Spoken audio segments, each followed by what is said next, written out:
Fernandina Beach, 911. My heart just dropped because I knew something had happened. It's absolutely horrific. The closed-circuit TV was instrumental in the investigation. I'm hoping and praying that we see who gets out of the vehicle. All the video evidence connected the pieces together. I was watching them clean up the homicide scene. Who is she? Who is this person? We have no idea who she is. I'm going to find out who the little boy's mom is. And you're the one that can make it happen right now.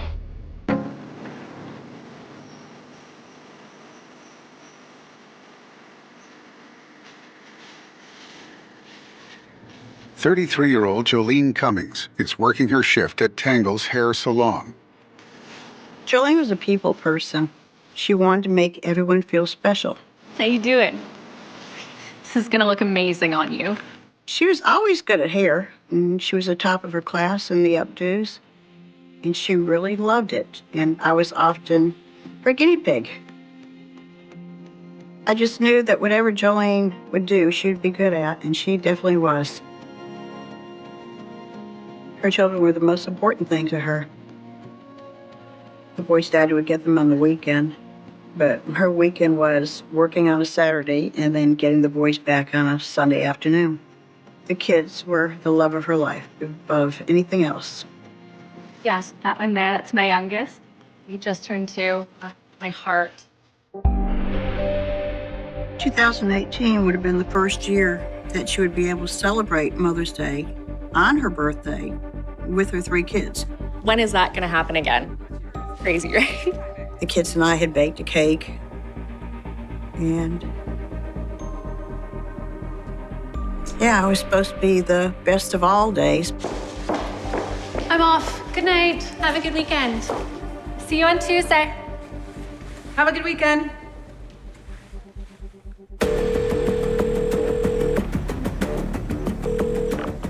Fernandina Beach, 911. On the morning of May 14th, 2018, Ann Johnson called and reported her daughter, Jolene Cummings, missing. She stated that she had not seen her since Saturday, May 12th. That Sunday, her daughter tried calling her mother, and she wasn't answering, and then I tried, and there wasn't an answer. And by that time, the boy's daddy, Jason, had came to my house and said Jolene never shut up. It was like, my heart just dropped. My heart dropped. Because I knew something had happened. Nothing would keep Jolene from coming to the house to be with her children on Mother's Day.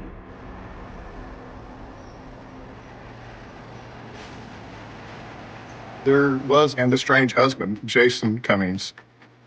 Anytime in a missing persons case, when there is an estranged spouse, they are going to be a person of interest. They are going to be someone that you want to talk to.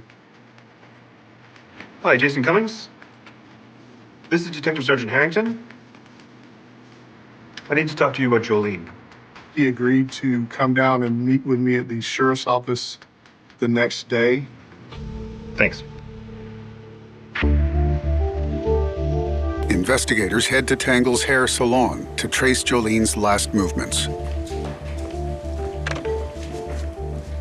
I spoke to the manager and owner of Tangle's Hair Salon, who did confirm that Jolene had worked on Saturday, May the 12th, and that she'd worked until approximately 5 p.m.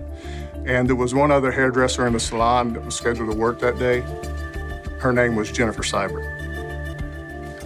We've got a hold of Jennifer Seibert on the phone. Hi, Jennifer. This is Detective Harrington from the sheriff's office. She said when she left the salon, Jolene left, that's the last time she had seen her. Thank you.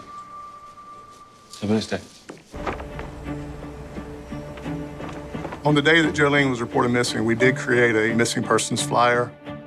The flyer included a photograph of Jolene and included a photograph of her vehicle as well as a tag number for her vehicle. As I was looking through law enforcement databases for any previous reports concerning Jolene, the only report I discovered was a domestic dispute between Jolene and her current boyfriend, Jason G.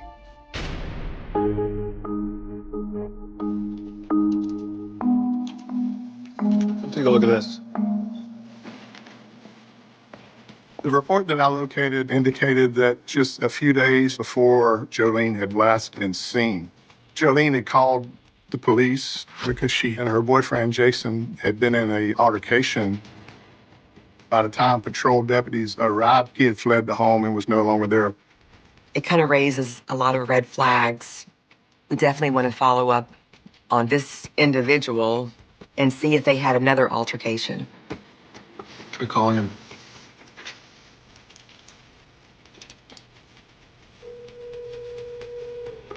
Hi, I'm a detective with the Sheriff's Department. Once the detective identified themselves, the call was terminated, and any efforts to call back rang, and then it seemed to be turned off. I can't get a hold of him. Let's go find him.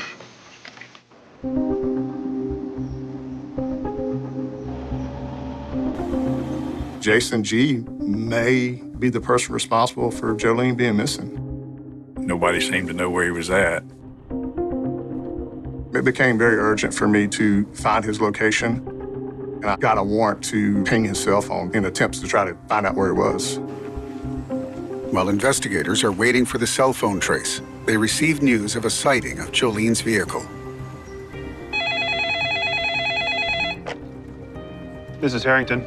Someone thought they had seen Jolene's vehicle in the parking lot of a Home Depot in Yulee, Florida, which is just outside of Fernandina Beach. And you're sure it's her vehicle? They had noted the tag number, and it was the same tag number listed in the missing persons BOLA. Thanks. We've got Jolene's car. I was extremely excited. I immediately left my office with detectives from the crime scene unit and went to the Home Depot parking lot. All the doors were locked except for the driver's door, which was unlocked. There's no keys in the vehicle. That would lead you to believe that someone left in a hurry and just didn't lock the vehicle. Nothing. I'll get it taken to be searched. I'm gonna need a vehicle towed. After taking a look at Jolene's vehicle, the next thing I wanted to do was I wanted to do a canvass around the area for any type of video surveillance. It was very disappointing because business after business was checked, and it just seemed like none of the cameras covered the area where Jolene's vehicle was. It may not have been until the next day that we actually discovered a bank that had some video surveillance. It had a security camera facing out to one of the entrance roads coming into the shopping center area. Detectives head to the bank to review the footage from its security cameras. It started early evening.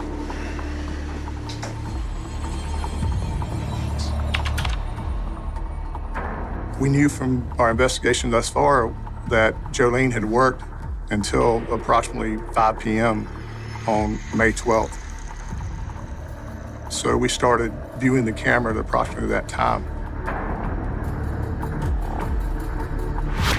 Stop.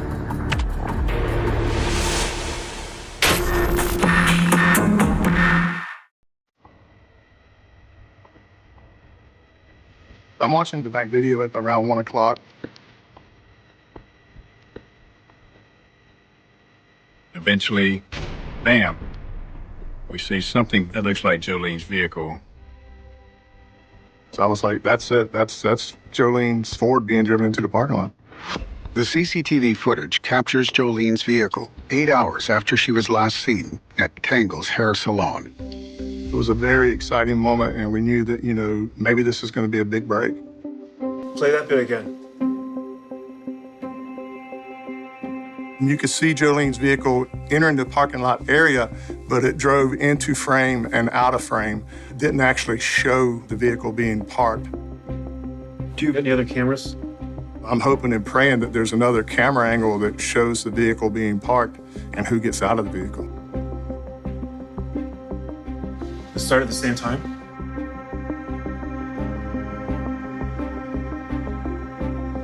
That's her vehicle.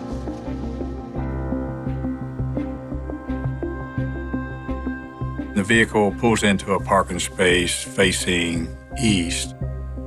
There was a couple of trees that blocked part of the view, so it wasn't clear. sits there a little while, and an individual gets out of that vehicle. Stop it there. Play that again. It appears that they're dressed in all dark clothing.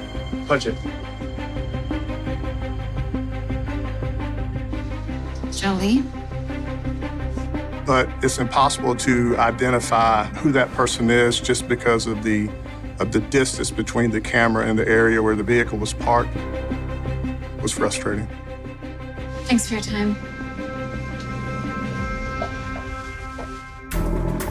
While deputies hunt for footage to identify the mystery person, Detective Harrington returns to the sheriff's office to interview Jolene's estranged husband. See rather than that chair for me, I'll be united. Jason Cummings showed up at the sheriff's office as agreed on time. Jolene's missing. Okay, she hadn't been seen since she left work. We had known that Jason Cummings had picked up the kids from Jolene. He was supposed to bring them back on Mother's Day, which would be Sunday. So I waited there, and about 6:20, 6:25, I texted Jolene and said, look, you're late. I said, I'll be here in 20 minutes. And I went to her mom's house to see if she was over there, see what was going on. And that's when I found out they'd been trying to get a hold of her all day, and nobody's talked to her. He said the last time he had seen Jolene was the day that he picked the kids up. He stated that during the weekend of the 12th through the 13th of May that he was with their kids. They played outside pretty much all day and full. Detectives were able to verify Jason Cummings' alibi. If you need to search anything, I got my car out here tomorrow. The search of Jason Cummings' cell phone and vehicle didn't reveal anything of a suspicious nature. I appreciate you coming in, and I appreciate you letting me take a look at your vehicle. I appreciate your cooperation. At that time, he was pretty much eliminated as a suspect.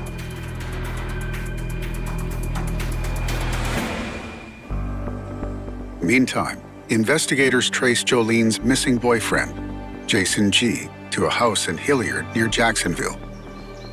Deputies bring him to the sheriff's office for questioning. We want to know, when we interview him, why he was running from us, trying to avoid us. I got a warrant for violation of probation. I didn't want to go to jail. I didn't have nothing to do with Jolene. He kept saying he had no involvement in her disappearance. I just found out about Jolene being missing yesterday at 3 o'clock. My aunt come and told me. I don't know where she's at, but I love her. I honestly love her. He told us where he was during the time of Jolene's disappearance. We went and interviewed Jason G's friends, who said that he was at a barbecue and nothing seemed out of the ordinary. We were able to determine that he was at some friend's house in Jacksonville and had spent the whole weekend there. So we can eliminate him from being a part of this, and we can continue on investigating the disappearance. Investigators charged Jason G. with no crimes in relation to Jolene's disappearance or their domestic dispute. On the other side of town, Jolene's mom, Anne, searches for her daughter. Jolene! I didn't want to interfere with the investigation, but I spent days and days walking, even areas that we probably weren't supposed to. Jolene! When a mother's on a mission, you're totally focused on finding your loved one. I never stopped searching. The friends and the people that did help were phenomenal. I mean, they just went out on their own looking for Jolene. Have you heard anything? Can you please let me know if you hear anything? Having a loved one disappear and not knowing is the most heart-wrenching thing that you can go through. Just felt totally helpless. Jolene! Jolene! Investigators returned to Tangle's hair salon to search for clues that might explain Jolene's disappearance. On the 15th of May, we went to Tangle's hair salon to take a look at the salon and to talk to the manager. Just have a couple more questions for you. The salon closed late Saturday afternoon and opened back up on Tuesday at 10 a.m. Do you have any security cameras in here? There were cameras inside the salon, but they were dummy cameras. It doesn't work. It's just for show. It was very disappointing. Thanks. If you think of anything or hear from Jolene, let us know. Of course. Investigators searched nearby businesses for CCTV cameras. My hope was the security cameras at the strip mall where Tangles was located might show Jolene leaving after work on Saturday. It may show who she left with, if anybody. It may confirm that she left in her vehicle or if something happened to her in the parking lot. When we were told that the cameras at the strip mall didn't work, it was discouraging, but there's nothing you can do but to move on with the investigation. But deputies do secure footage from a gas station close to the Home Depot where Jolene's car was found. My hope was that if the person who exited Jolene's vehicle either went to the gas station or even walked through the parking lot, that I would have a pretty good view of who that person may be. When we reviewed the video, we knew we needed to start around 1 o'clock because we had seen Jolene's vehicle arrive at 1:17 a.m. At that point, we would possibly be able to identify the person that left Jolene's vehicle in the parking lot. It's at 1:19 a.m., 2 minutes after Jolene's vehicle was parked, that we see someone dressed in all black walk into the Gate gas station.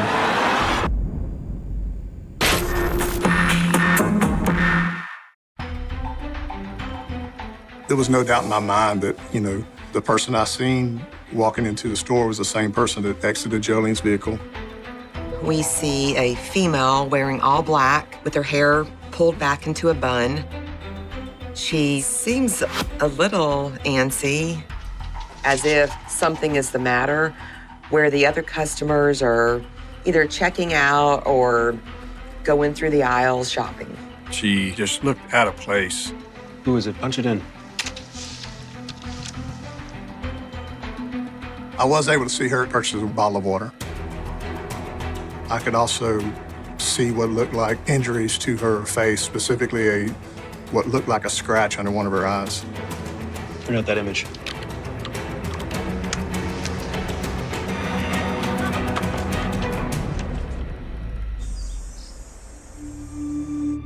We did take still photographs from the video surveillance, and we showed them to the manager of Tangles Hair Salon. We just have a few more questions. Okay. Do you know her? That's Jennifer. She was immediately able to identify it as Jennifer Seibert. Jennifer is Jolene's co-worker at Tangles Hair Salon. She was the last person on the schedule with Jolene Cummings. What can you tell us about her?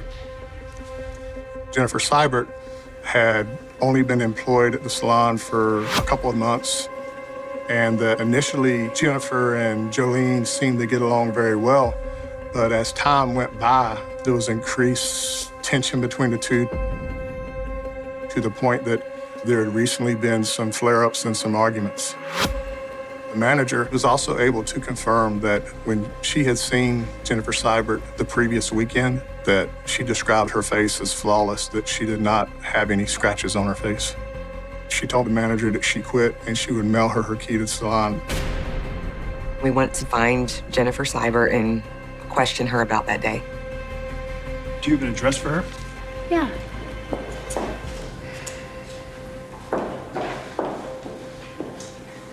Here. Thanks.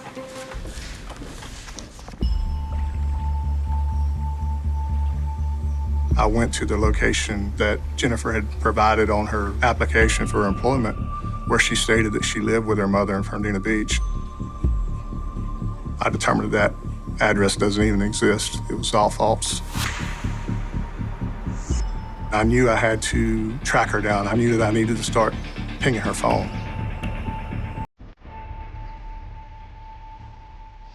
While investigators wait for a fix on Jennifer's phone, a forensics team examines Tangles for clues that might reveal what happened to Jolene.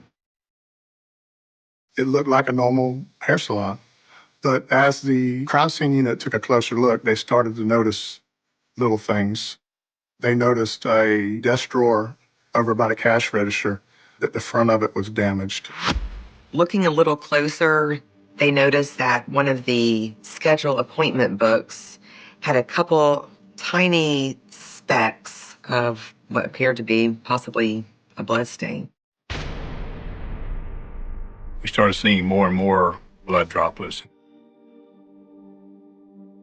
Eventually, we used what they call luminol. If there's been any type of blood on the floor that had been cleaned up, luminol will actually bring it to light. The salon just lit up like a Christmas tree. It was shocking to see the amount of blood that had been in that salon. On the floor and the wall, it had mop imprints where it was clear that somebody had cleaned up blood. Something bad happened in that salon. It was very obvious to me that there had been one hell of a fight, probably, or struggle inside that salon, and that there had been a extensive effort for somebody to clean it up and conceal it. I knew at that time that I was no longer working a missing persons case. The thing that hit me hardest was I knew I was going to have to tell Jolene's family that I suspected that she was dead. She was taken by the hands of another. Having to find out, the gory details. It's horrific. It's absolutely horrific. Left a deep hole.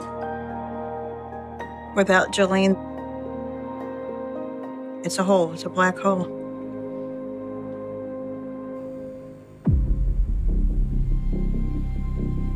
We knew that Jennifer Seibert owned a black Kia Soul. We suspected that she may be living out of her vehicle. So we started searching all of Northeast Florida. We sent detectives to search truck stops, rest areas. When I'm driving down Interstate 95 South, I'm looking if there's any vehicle on the side of the road, and I was aware that there was a rest area. When I pulled in and happened to see a small black Kia Soul parked between, I believe it was two semis, I couldn't tell if there's anybody in the vehicle. We know there's some kind of foul play, so it wouldn't be safe to approach a vehicle by yourself in this type of situation.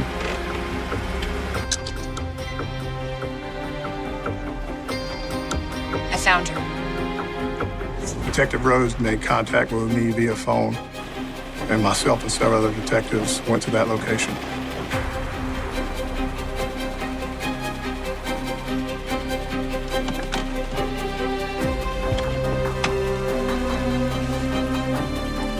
As myself and the other detectives approached the vehicle, I could tell that the vehicle was running.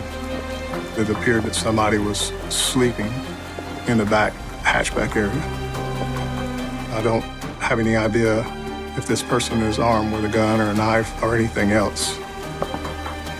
Sheriff's office! And I asked the person that is inside the vehicle to exit the vehicle. Get out of the vehicle!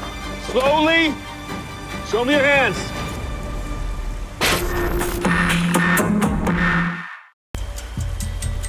As the person climbs from the back towards the driver's side door of the vehicle, I can tell that it is Jennifer Seibert. Not only does she have multiple injuries to her face, but she has went to some extent to try to cover them up with makeup and some bandages. My name is Detective Harrington. Have you seen Jolene lately? No, I hardly know her. I tell her that I'm investigating Jolene Cummings' disappearance. Have you ever been in her vehicle? No. She immediately replied no, which at that point I knew that she was being untruthful. At this time, I do not have enough probable cause to arrest her for homicide, but I probably got enough to charge her with grand theft auto because I knew that she had driven Jolene's vehicle into the Home Depot parking lot. That allowed us to hold her until we could continue investigation, continue to gather evidence, trying to tie her to Jolene's disappearance. Yeah, we're gonna need a tow truck. I did request that the St. Johns County Sheriff's Office tow her vehicle to their facility and preserve it for later forensic examination. She was placed in the back of a vehicle and transported to the St. Johns County Sheriff's Office. Feels hurting you? No, they feel great. You can put them on tighter if you want. Whatever you want to do. I'm at your mercy, so have as much fun as you'd like. Okay, what you're gonna have to do is just stand up and bend over. You seem very calm, very flippant. When she was asked where the wounds to her face came from, she stated that she was riding her bike and that she had ran into a tree limb, causing the injuries to her face. She loved to talk about herself, but specifics of the Jolene Cummings case, she knew that to avoid that. She knew when it was time to talk and when not to talk. I discovered that there was a deputy in St. Johns County that had known Jennifer Seibert several years ago. He had met Jennifer through mutual like for motorcycles. He stated that she would normally have a storage facility where she kept that motorcycle. We ended up getting pretty much a list of any storage unit that we had local in Nassau County, and we all just started checking out all the storage units to see if she was one of the renters there. We were able to locate a storage unit on Sadler Road in Fernandina Beach.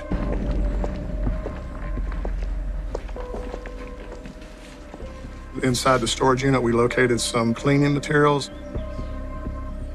There were wigs. There was also a pair of black military-style combat boots that appeared to be similar to the ones that was shown in the Gate gas station surveillance. So I was like, man, this is important. We need to have these boots processed and see if there's any type of blood or DNA evidence on these items. Investigators returned to Tangles to interview a staff member about Jolene's working relationship with Jennifer. Her name was Ann Morgan, and she described Jennifer and Jolene's relationship as good at first, but then towards the end, very, very confrontational. She went into detail about an incident that happened in which Jolene was trying to talk to her about Jennifer. About 2 weeks before she's missing, she told me something about Jennifer that I cannot put my hand on it. She not right. She fake, Miss Ann. She fake something about her that I don't trust. Ann stated that Jennifer seemed very intent on trying to eavesdrop on this conversation. Jolene look up to her, say, go away. I don't want to talk to you. You crazy, you fake. Jolene had actually told her, I want to look into this Jennifer Seibert. I want to do some background checks. I don't think she is who she says she is. It started my mind thinking, is that my motive? Is that my motive for the crime?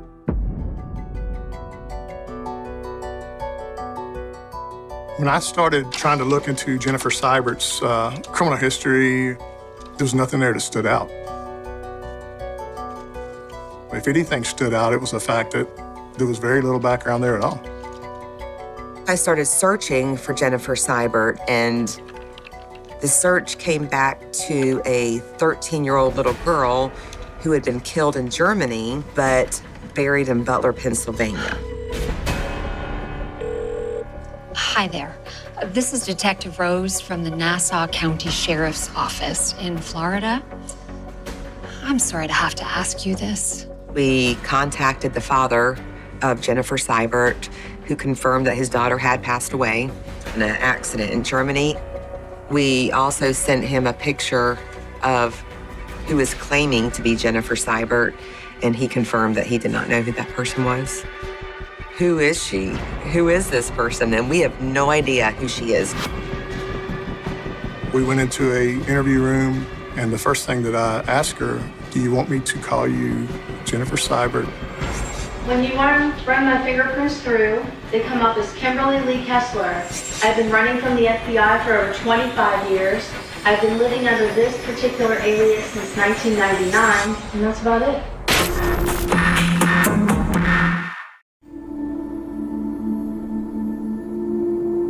After she had explained to me that her real name was Kimberly Kessler, she gave me several aliases that she had lived under, the different jobs that she had worked, from exotic dancer to truck driver. She explained that she had previously been in a relationship with a guy who was a serial bank robber, and that she thought that the FBI maybe in search of her in reference to that.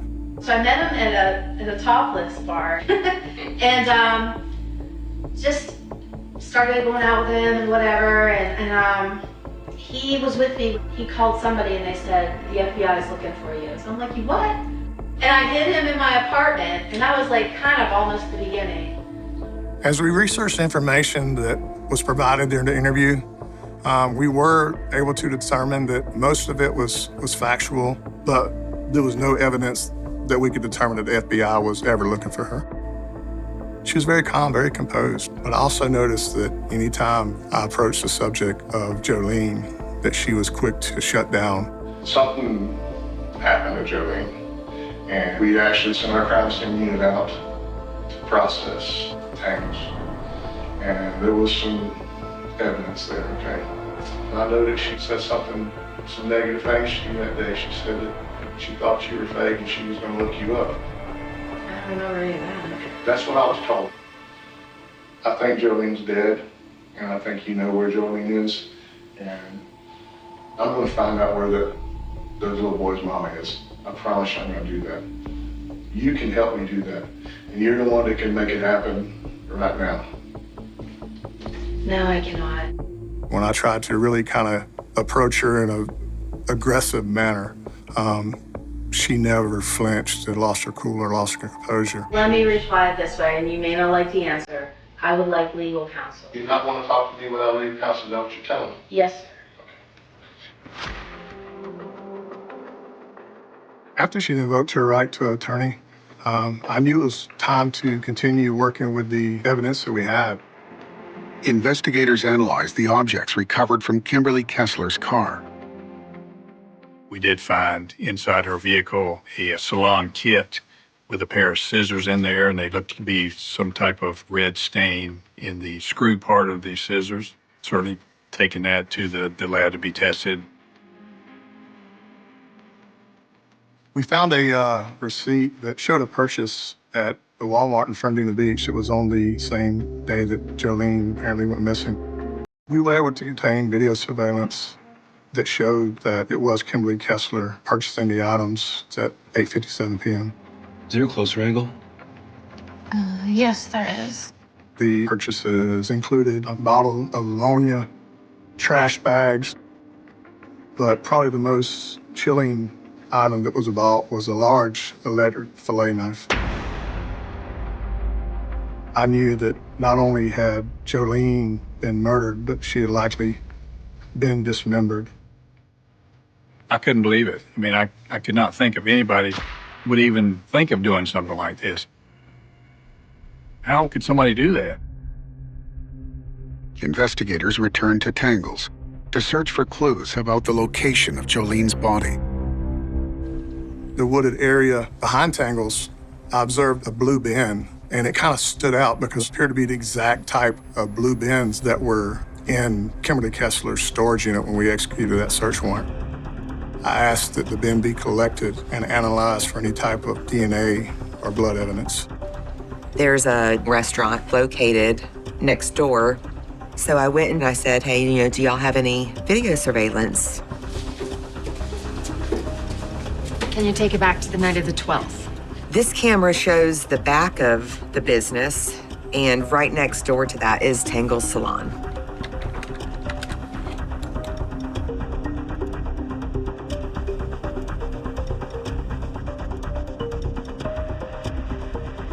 That's Kimberly.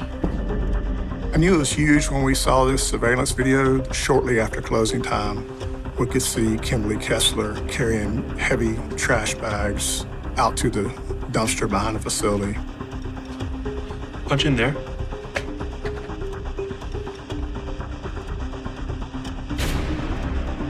Approximately 4 hours after, at 12:14 a.m., we also saw her carry the blue bin that was found in the wood line out and dump the contents out into the ground in the woods. I had no doubt in my mind that, I was watching her clean up the homicide scene. I thought with everything else that we have, we got her. We got her in action doing something with foul play. There's something bad going on here. when the garbage truck comes and empties the dumpster, it was just kind of heartbreaking because I realized that, not only evidence was going to the landfill, it was possible that at least parts of Jolene were going to the landfill. A search of the landfill reveals no sign of Jolene's remains. We had pinpointed the area where we thought they were dumped. We searched for a week, but we just couldn't find anything. On May 30th, 2018, we received a large amount of results of the items that we had sent for analysis. The boots recovered from the storage unit had Jolene Cummings' blood on it. The substance found on the screw of the scissors did come back as Jolene Cummings' blood. We believe right then that that was the murder weapon. A forensic analysis located a partial fingernail in the blue bin and confirmed that it was Jolene Cummings' fingernail. Eventually, we gathered enough evidence to charge Kimberly Kessler with the murder of Jolene. Kimberly Kessler's trial begins on December 6, 2021. She pleads not guilty. Prosecutors step through the events that led to Jolene's murder. Kessler, we believe, was afraid that Jolene was going to find out who she really was. She knew that they both worked on Saturday. When the salon closed, there was a big fight, and Jolene lost her life. Kessler tried to destroy all the evidence and clean up the salon.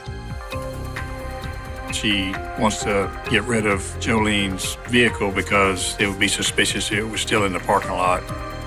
She thought she could get away with it. The jury come back and found Kimberly Kessler guilty of first-degree murder and grand theft auto. The judge sentenced Kimberly Kessler to life in prison without the possibility for parole. I was happy that justice had been served.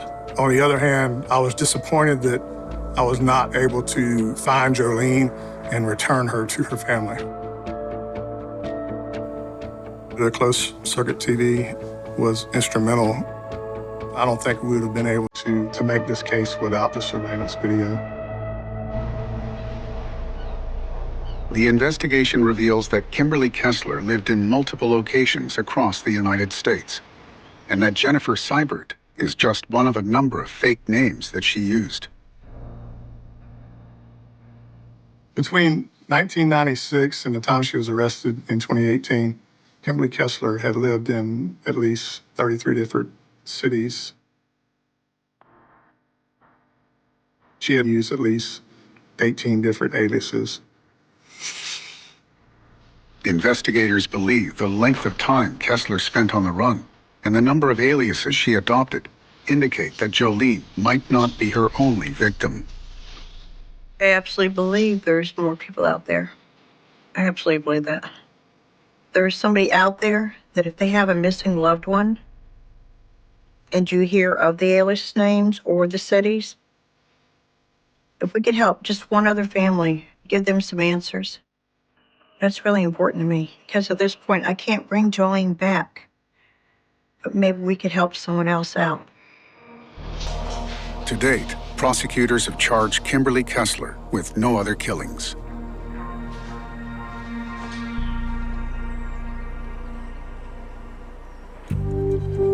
After the sentencing, I shut down. It was my time to grieve, and I'm still shut down. I'm still grieving. If I could talk to Jolene today, I would tell her how much I love her. I'd just tell her how proud I am of her. The only thing that we have of Jolene is her fingernail. Her remains have not been found. There's only one person that can answer that, and the one person refuses to answer. Other people, they have an obituary. They have a casket. They have a service. They have a burial. We didn't have any of that. Confess to what you did. Give us some kind of a closure. Give us something of my daughter. Will that happen? Probably not. I just hope that some possible way that someone, somewhere, will find something in my daughter. This season on See No Evil. Kansas City 911. You'll come, please. Someone got stuck. This is a personal thing. The guy shot him and then said, "Remember me, bitch." We start to look for possible surveillance cameras. If they go inside, we will have them at that point. There was a strong odor. I have only ever been able to associate it with death. It is suspicious. What are they doing with this money? Oh my God, there's so much blood. I was just trying to think of who it could have been that killed my brother. He's luring the victim to McDonald's with the intent to kill him. The whole shooting's on video. You had to pull a gun and shoot my brother over a girl? This was actually a planned out execution. I believe I've seen a dead person. He was living a double, if not a triple life. Got you on video. We've got you on video. It began with a scream that no one could place. A single sharp note cutting through the humid Ohio night, echoing off the quiet streets of a suburban town that thought it knew safety. September 14th, 2001. The kind of night when the air feels thick, every shadow suspicious, every rustle in the leaves a threat. Neighbors told themselves it was just the wind, a car backfiring somewhere down Main Street, the normal white noise of a city that refused to sleep. But for one family, for one young woman named Emily Hartman, it was the night that would change everything. She vanished. No note, no call, no whisper of warning. Just gone. Her bedroom window closed, her favorite lamp still glowing faintly, and her diary lying open on the desk, pages fluttering as if caught by an invisible hand. The first calls to the police were frantic, breathless. "She's gone," her mother said, voice cracking. "She's just gone." Officers arrived, flashlights cutting swaths through the dark, their radios crackling with the static of other late-night calls. They scoured the house, careful, meticulous, and then the yard, then the street. But Emily was nowhere. Her car keys, her cell phone, her backpack, left behind. Nothing indicated she had planned to leave. No signs of forced entry, no ransom notes, no footprints leading away from the house. It was as if she had evaporated. The neighbors whispered about shadows, about strangers they'd never seen. The community was gripped by fear. A cold case was born that very night, one that would haunt Ohio for years. The initial investigation followed all the protocols. Officers combed through Emily's life, school records, social circles, friends, boyfriends. They interviewed anyone who had seen her that day. Patterns were examined, alibis verified. The town watched closely, neighbors offering tips, strangers knocking on doors, a surge of public anxiety feeding every rumor, every theory. A missing young woman is not just a family's nightmare, it becomes a mirror for the community, reflecting everyone's fears, everyone's secrets. But for the Hartmans, every passing day was a descent into terror. Each unanswered phone call, each unreturned text was another heartbeat lost, another silent scream into the void. Then came the discoveries that would define the early months of the investigation. Emily's diary, once dismissed as teenage scribbles, contained entries that seemed innocent, mundane, but upon closer inspection hinted at unease. Mentions of a shadowy figure at the edge of the park, footsteps outside her window, strange calls that would disconnect when answered. Investigators pored over the words, each sentence dissected, trying to extract meaning. Did these clues point to a stalker, a random act of violence, or something more sinister, lurking beneath the town's quiet streets? The crime scene was scoured repeatedly. Detectives with experience in violent disappearances came in, trained eyes combing through every room, every corner. Emily's room revealed nothing out of place. Her belongings were untouched, drawers neatly closed, clothing hung as if awaiting her return. Outside, the grass bore no sign of struggle, the driveway no tire marks. Forensic teams collected fibers, dust, anything that could yield DNA. But in 2001, the technology, though advanced for the time, was limited. The swabs, the samples, the microscopic traces of evidence, The world was not yet ready to read them as it would decades later. Public pressure intensified. Local news stations aired specials, their anchors speaking in hushed tones, eyes wide with concern. "Another young woman missing in our town," they intoned, the words looping in living rooms and diners across the county. Posters went up in shop windows, school hallways, bus stops. Neighbors formed search parties, lanterns bobbing in the night, dogs sniffing at shadows. The community was united in fear and hope, desperate for a sign, a clue, anything that could lead them back to Emily. Then came the false leads, each more devastating than the last. Anonymous tips flooded in, promising breakthroughs that dissolved into nothing. A witness claimed to have seen a car speeding away near the park. Another thought they recognized a figure in the woods. Police followed each thread, tracing license plates, questioning strangers, conducting stakeouts. But each lead vanished, a mirage in the harsh light of reality. Every dead end compounded the fear, the helplessness. Months turned into years, and the case became a fixture in the shadows of the community's memory, a wound that would not close. By 2004, the term cold case was being whispered in the hallways of the station, in coffee shops, in Emily's high school classrooms where students remembered her smile, her laughter. Cold case files accumulated dust, folders thick with notes, photos, untested DNA, fingerprints that matched nothing in the system. Detectives rotated, retired, moved on, but the file remained. Every so often, a young officer would pull it down, stare at the photographs of a 16-year-old girl with wide eyes and a cautious smile, and feel the chill of unresolved mystery settle in their bones. Emily's family, meanwhile, held vigils, anniversaries marked by candles and prayers, by the faint hope that someone, somewhere, had information. The town spoke of her in whispers, not out of malice, but out of awe for the enduring mystery, for the fact that someone could simply vanish without trace. Her bedroom remained untouched, a shrine to absence, the diary carefully preserved in a locked drawer. And in the gaps between days and nights, the memory of her vanished presence grew into something spectral, haunting the edges of homes, offices, and hearts. In 2007, new techniques emerged. DNA analysis advanced beyond recognition. Cold hits, previously unattainable, became possible. Investigators began to revisit the evidence, testing swabs, hairs, fibers that had sat dormant for years. Emily's diary was reviewed once again, every word, every date cross-referenced with the minute details of the environment. Fingerprints were revisited, patterns reanalyzed. Slowly, painstakingly, the invisible lines began to take shape. A thread here, a connection there. A cold case dormant for 6 long years was beginning to stir. The first breakthrough was almost imperceptible. A partial match in a national database, a hint of identity buried in layers of outdated records. Investigators had to fight skepticism, piecing together fragments, each fragment leading to another, until a pattern emerged. Names whispered in the early days, dismissed as coincidental, resurfaced. People who had once seemed irrelevant suddenly became central.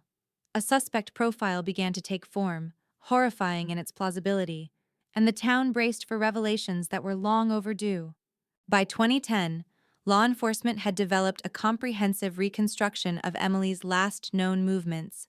It was methodical, relentless, a timeline that stretched from her last moments at school, through the quiet streets she had walked, the errands she had run, to the night she disappeared.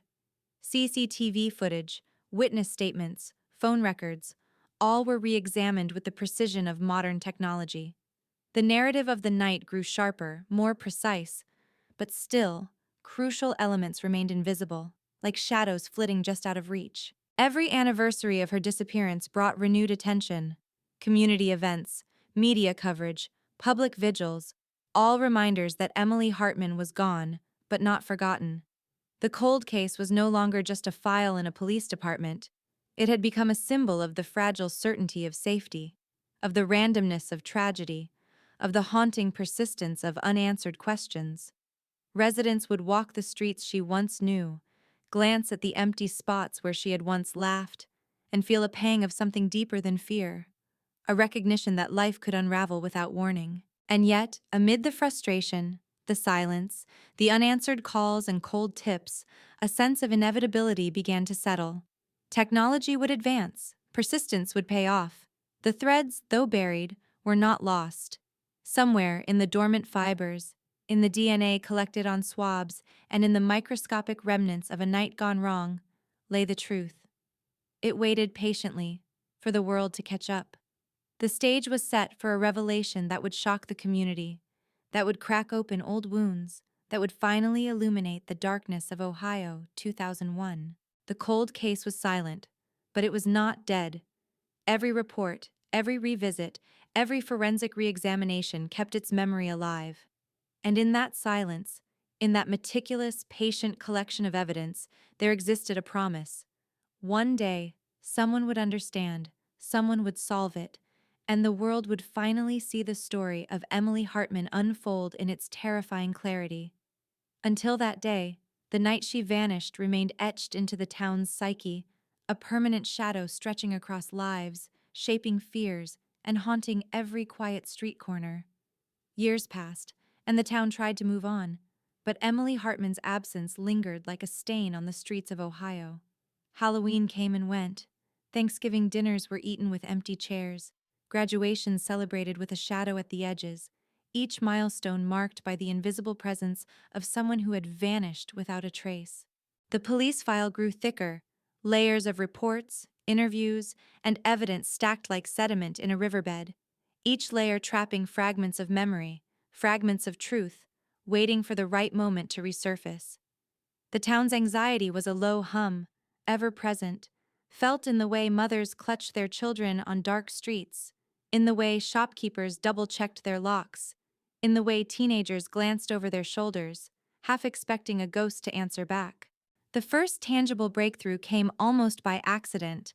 A young forensic analyst, new to the department, was reviewing old DNA samples with fresh eyes and a methodical patience the original investigators hadn't possessed.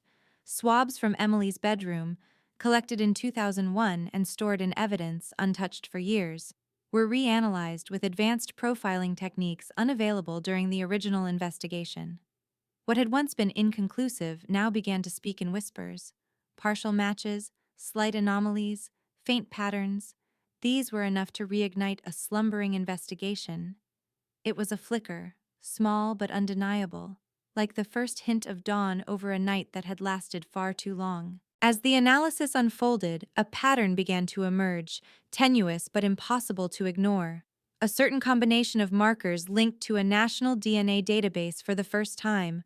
Not a full identification yet, but enough to narrow the scope, to suggest that Emily's disappearance might not have been random, might not have been a wandering tragedy, but instead a deliberate act by someone who had already left traces elsewhere.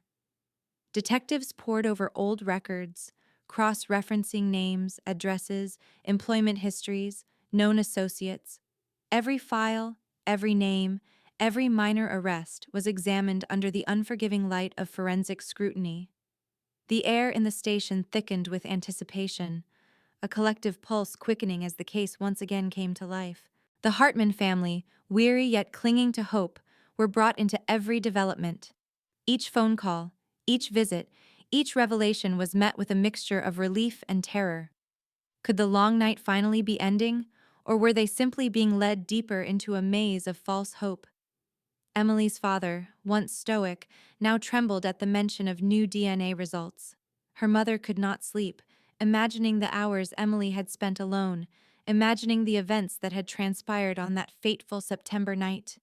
Every day the investigation advanced, the family's anxiety spiked.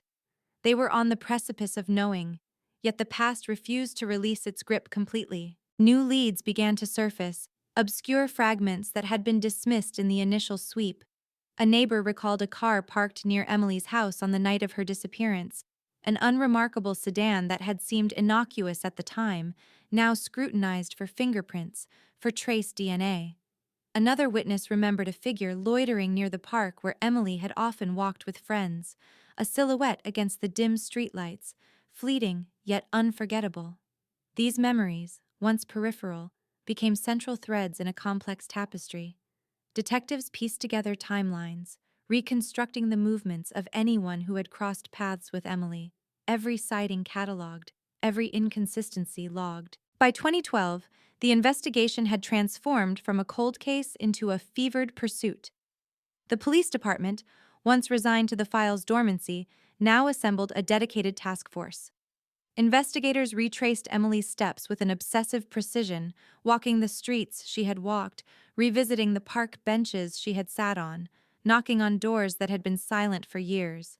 They analyzed traffic patterns, cell tower records, even weather reports from the night she disappeared, attempting to understand how a young woman could vanish so completely in a suburban neighborhood that should have been safe. Every detail mattered. Every minor clue could be the key to unraveling the mystery that had eluded them for more than a decade. In the midst of this resurgence, the community's anxiety reignited. Local media reported each development in breathless tones. "Cold case revived," the headlines screamed. "New DNA breakthrough in Emily Hartman disappearance." Families gathered in living rooms, listening to the reports with wide eyes.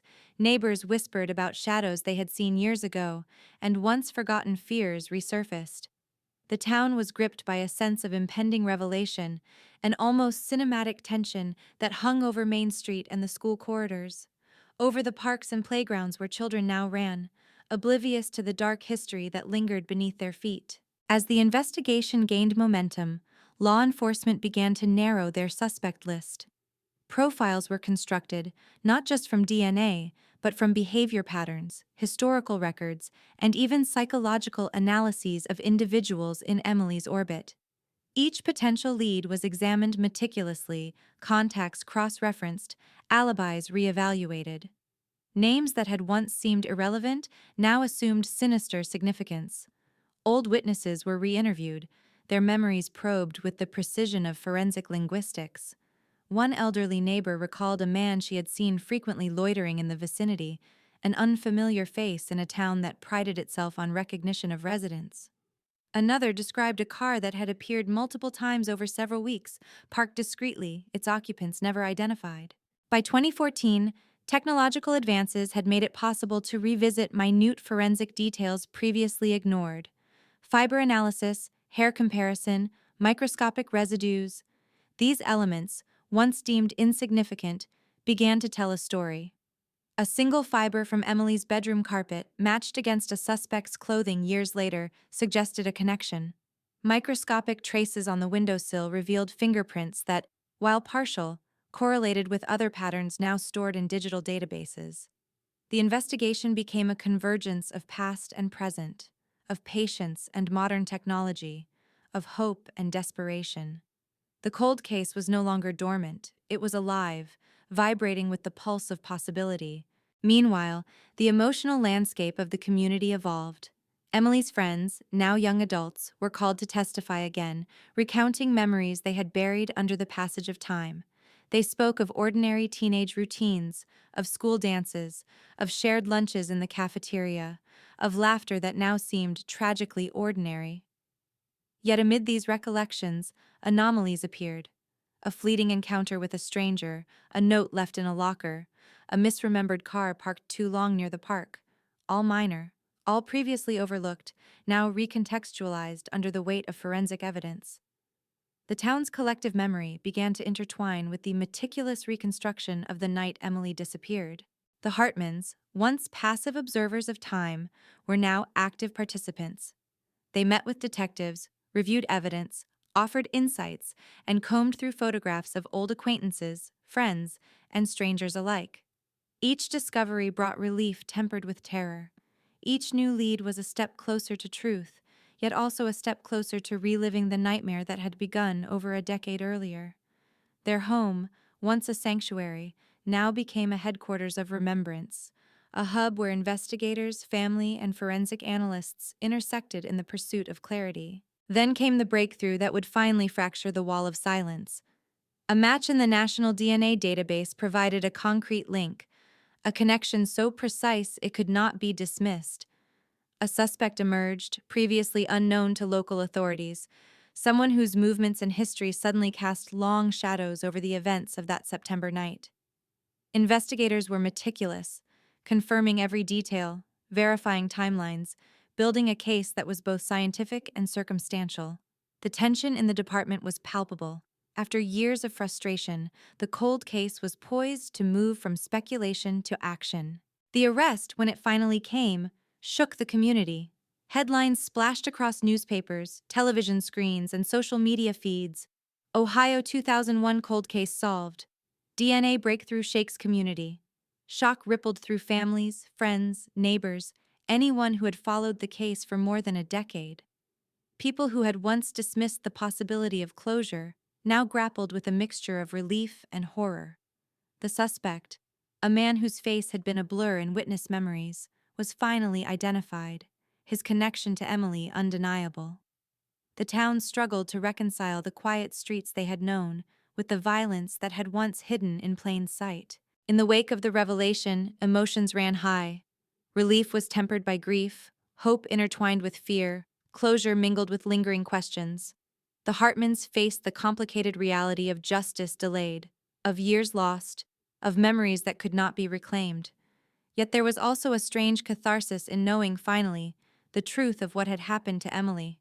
The community, too, began the slow process of healing, acknowledging the darkness that had passed unnoticed through their streets, and recognizing the resilience required to endure such prolonged uncertainty. Even after the arrest, the story did not end.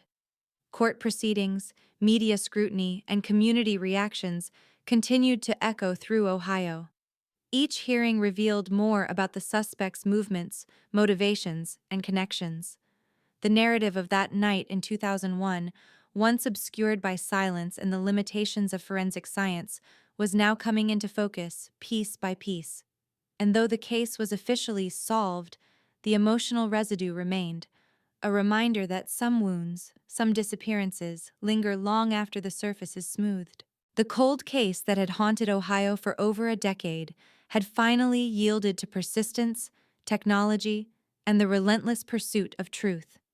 Yet the impact of Emily Hartman's disappearance, the ripple effects across families and the community, and the haunting knowledge of how fragile safety can be, remained deeply imprinted. Her story, once a cautionary tale whispered in shadowed corners, became a testament to the power of forensic science, the importance of vigilance, and the enduring need for answers, no matter how long they take to arrive. The arrest had sent shockwaves through the streets of Ohio, but in truth, the tension had only begun to settle. Headlines screamed across every media outlet. Ohio 2001 cold case solved, DNA breakthrough shakes community. Families, neighbors, strangers, all were caught in the thrumming heartbeat of disbelief. The man who had haunted so many memories, whose presence had been whispered about for years in darkened hallways and school corridors, was now in custody. Yet despite the sense of resolution, the town felt no relief. Something deeper had been unearthed, a realization that the safety they once assumed was fragile, and the darkness had been closer than anyone could imagine. Inside the police station, detectives pored over stacks of reports, the air thick with anticipation and fatigue. Every shred of evidence, every DNA result, every witness statement was revisited, cataloged, and cross-checked. The arrest was not the conclusion. It was the prelude to understanding the full scope of what had transpired 16 years prior. Emily's life, once a tapestry of ordinary teenage moments, was now reconstructed under a microscope. The walks she had taken to the corner store, the evenings she spent in her bedroom writing in her diary, the encounters she had with classmates, neighbors, and strangers. Each moment was examined for significance, every interaction dissected for hidden meaning. Court preparations began almost immediately. Prosecutors built a case that was painstaking in its precision, each fact layered upon the next, a structure designed to withstand the scrutiny of defense attorneys and juries. Forensic experts testified for hours, explaining the breakthrough DNA analysis, the significance of fiber matches, the meticulous mapping of the suspect's movements that aligned chillingly with Emily's disappearance. The courtroom became a theater of tension, where science, memory, and justice collided. Outside, reporters waited for statements, microphones poised like instruments of revelation, capturing every syllable that might shed light on the darkest night the community had ever known. For Emily's family, each hearing was both cathartic and devastating. Sitting in the front row, they witnessed the man who had stolen their daughter brought into focus through cold, unyielding facts. The details were harrowing. Descriptions of the night she vanished laid bare with precision that left the room suffocating. Each revelation, each corroboration of timelines and physical evidence, was a victory tempered by grief. The family's anguish was palpable, the silence between courtroom proceedings heavy with memories of birthdays, holidays, and ordinary evenings that would never be experienced again. As the trial progressed, new facets of the case emerged. The suspect, previously an anonymous figure in community whispers, now had a life dissected in public view. Patterns of behavior, movements, and relationships from the early 2000s were examined, revealing a disturbing ability to exist unnoticed within the town, to move undetected, and to manipulate circumstances with a sinister efficiency. Witnesses who had once dismissed fleeting observations now provided critical insights, confirming suspicions that had lingered in shadows for years. The courtroom became a place where the past collided with the present, each testimony layering the night of September 14, 2001, with chilling clarity. Outside the courthouse, the town's pulse quickened. Reporters relayed every development to citizens hanging on every word. The community, still haunted by years of unanswered questions, experienced a collective catharsis. Streets that had once been quiet after dark were now filled with whispers, parents discussing the events of the trial while children played obliviously nearby. Shops posted updates on bulletin boards. Local news anchors recounted the painstaking reconstruction of Emily's final hours, and social media, though still in its relative infancy compared to today, buzzed with speculation, relief, and outrage. The arrest had shaken the town, but the trial kept the tremors alive, reverberating through every neighborhood. Investigators continued their work even as the trial unfolded, seeking to ensure that the case was airtight. Every forensic detail was re-examined: fingerprints, fibers, microscopic residues. Nothing could be left to chance. Patterns that had emerged from the initial DNA breakthrough were scrutinized under the harsh light of modern analytical techniques and cross-referenced against historical data, creating a lattice of evidence that left little room for doubt. Detectives traced every route, confirmed every alibi, and painstakingly recreated the night in meticulous digital reconstructions. The town, meanwhile, could only watch from a distance, following every report with a mixture of fascination and dread. As the days stretched into weeks, the psychological weight of the case bore down on everyone involved. Jurors grappled with the enormity of 16 years of uncertainty, trying to balance sympathy for the victim's family with the legal obligation to assess the facts dispassionately.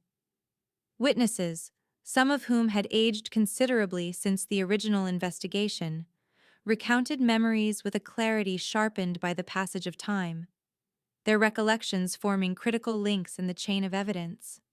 The courtroom became a theater of human emotion, a space where grief, relief, horror, and resolve intersected, and where the full scope of Emily Hartman's disappearance was laid bare for all to see. The Hartman family, meanwhile, navigated a complex landscape of emotions.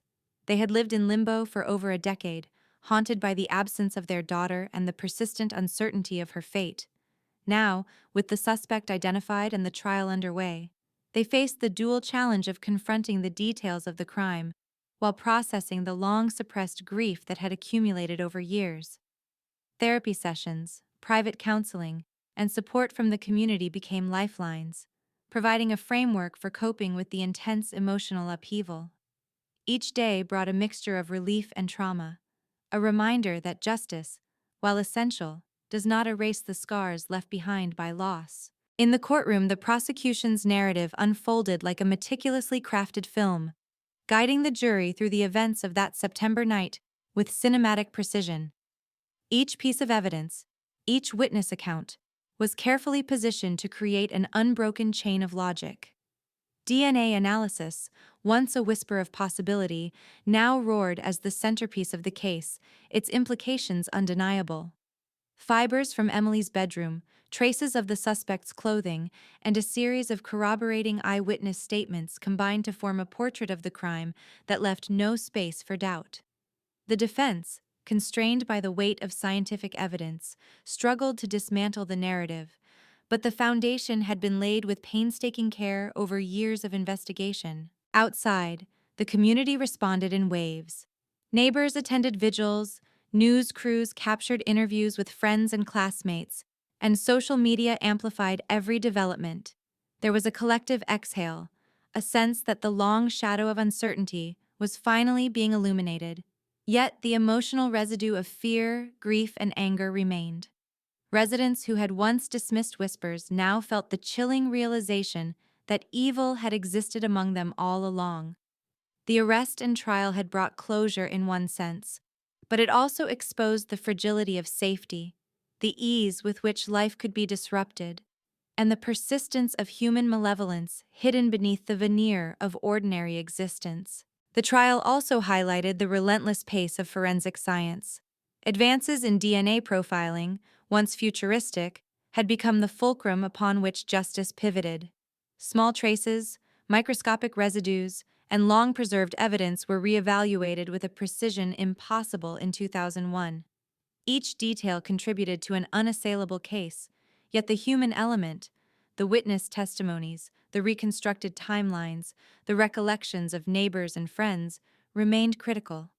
The combination of technological rigor and human memory created a comprehensive narrative that allowed the truth to emerge from the shadows, illuminating events that had been obscured for 16 years. For Emily's family, the conclusion of the trial brought an uneasy form of peace. The man responsible for her disappearance was held accountable, the truth established in the eyes of the law, but the absence of Emily remained a wound that could never fully heal. The community likewise adjusted to a new normal. Streets were safe again, public fear diminished, and the collective consciousness could begin to shift from dread to memory. Yet the story of Emily Hartman, the girl who vanished on a quiet September night, would remain etched into the town's history, a constant reminder of both the fragility of life and the power of persistence. Even as the legal process reached its conclusion, the case continued to resonate. Law enforcement documented every stage meticulously, creating a blueprint for future investigations. The cold case, once dormant, had demonstrated the potential of perseverance, modern forensic science, and the importance of not abandoning unresolved mysteries. Lessons were drawn, protocols revised, and training enhanced, ensuring that the haunting legacy of Emily Hartman's disappearance would not be repeated in vain. The emotional impact of the case extended beyond the courtroom. Schools incorporated discussions about personal safety, community vigilance, and the importance of reporting suspicious activity. Local organizations hosted seminars on forensic advancements, educating the public on how small, seemingly insignificant details could be pivotal in solving crimes. Emily Hartman's story became more than a tale of tragedy. It became a catalyst for awareness, education, and proactive measures designed to protect others from experiencing similar fates. By the time the trial ended, the town had transformed in subtle but profound ways. Residents walked their streets with a heightened sense of awareness. Parents monitored their children more closely, and law enforcement maintained a vigilant presence. The arrest and conviction had brought a measure of closure, yet it also served as a permanent reminder that evil could exist in the shadows, often unnoticed until it struck. Emily Hartman's disappearance, once a chilling mystery, had evolved into a story of perseverance, forensic innovation, and the relentless pursuit of justice, a story that would echo in Ohio for generations. Even after the trial ended, the shadows of that September night lingered over Ohio. The arrest and conviction had given the Hartman family a fragile sense of closure, but the town could not simply exhale. Streets that once felt familiar now seemed lined with reminders of danger, the ordinary corners of daily life haunted by the memory of Emily Hartman's absence. Parents drove their children to school with tightened grips on steering wheels. Neighbors peered through blinds long after dusk, searching for unfamiliar movements. The subtle unease that comes with confronting a long-hidden evil had taken root in the very fabric of the community, refusing to dissipate. Investigators, while satisfied with the conviction, continued to probe the case in new directions. Old evidence was re-examined, not because of doubt in the outcome, but to fully understand the suspect's methods, patterns, and psychological profile. Behavioral analysts were brought in, poring over his history, scrutinizing interactions with neighbors, coworkers, and anyone who had crossed paths with him. Small details, long overlooked, began to form a portrait of someone who had operated with calculated patience, exploiting the ordinary routines of suburban life to mask something profoundly sinister. Neighbors who had once dismissed fleeting oddities now recounted them with precision. The man's presence had been subtle, almost imperceptible, yet persistent. A car parked too long near Emily's school, a shadow loitering at the edge of the park, a casual comment that hinted at knowledge of private details.